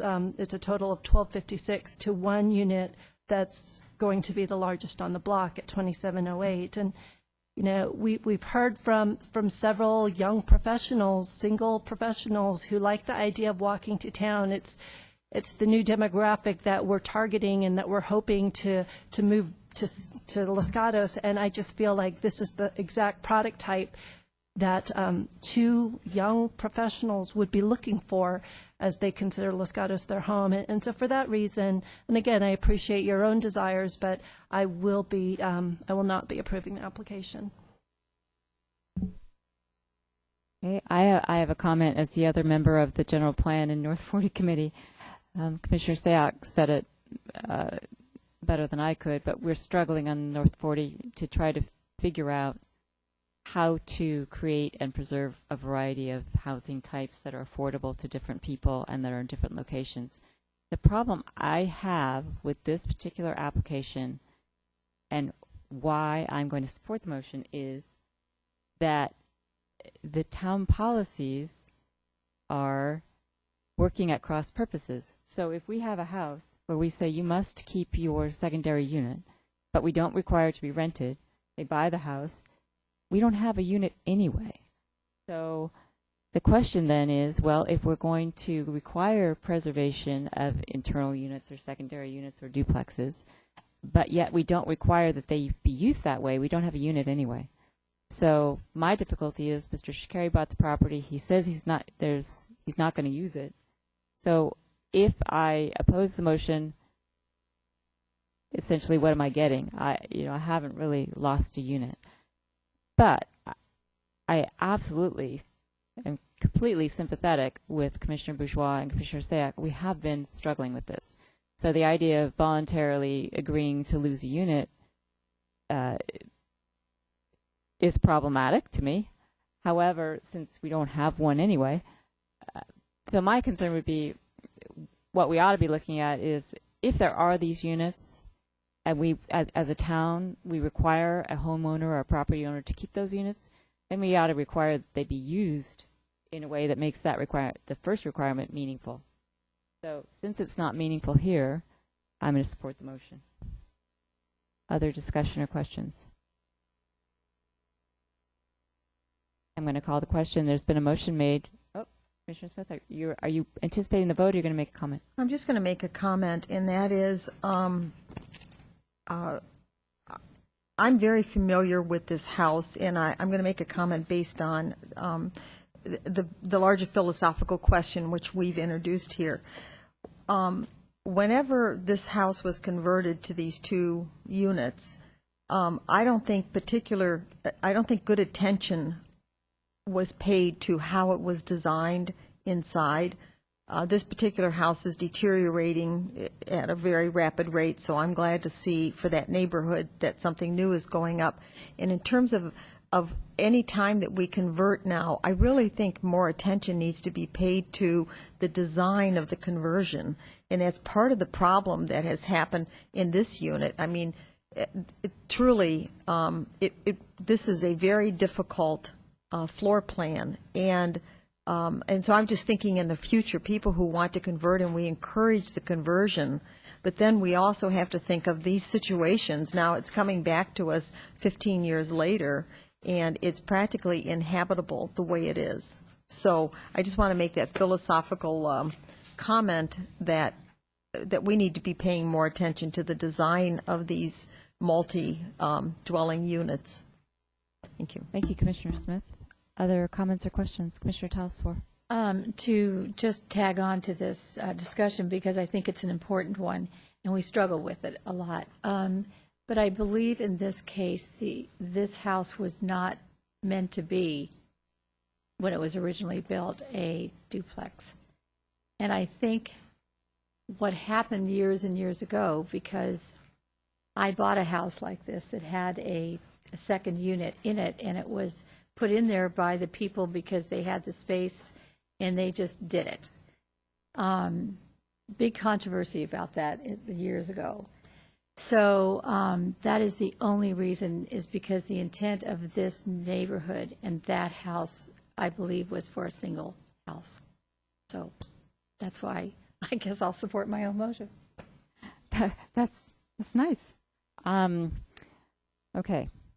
Commission, motion's been made by Commissioner Talsfor with modifications to the conditions to approve the application, seconded by Commissioner Smith. All in favor, say aye. Aye. Opposed. The motion carries 5-1. Commissioner Sayoc opposing. And there are appeal rights, correct? Yes, this decision is appealable to the town council. The appeal must be filed within 10 days, and there's a fee for filing an appeal. Thank you, Mr. Shikari. Next item on our agenda, if there are any commission matters, now's the time. Seeing none, we're adjourned.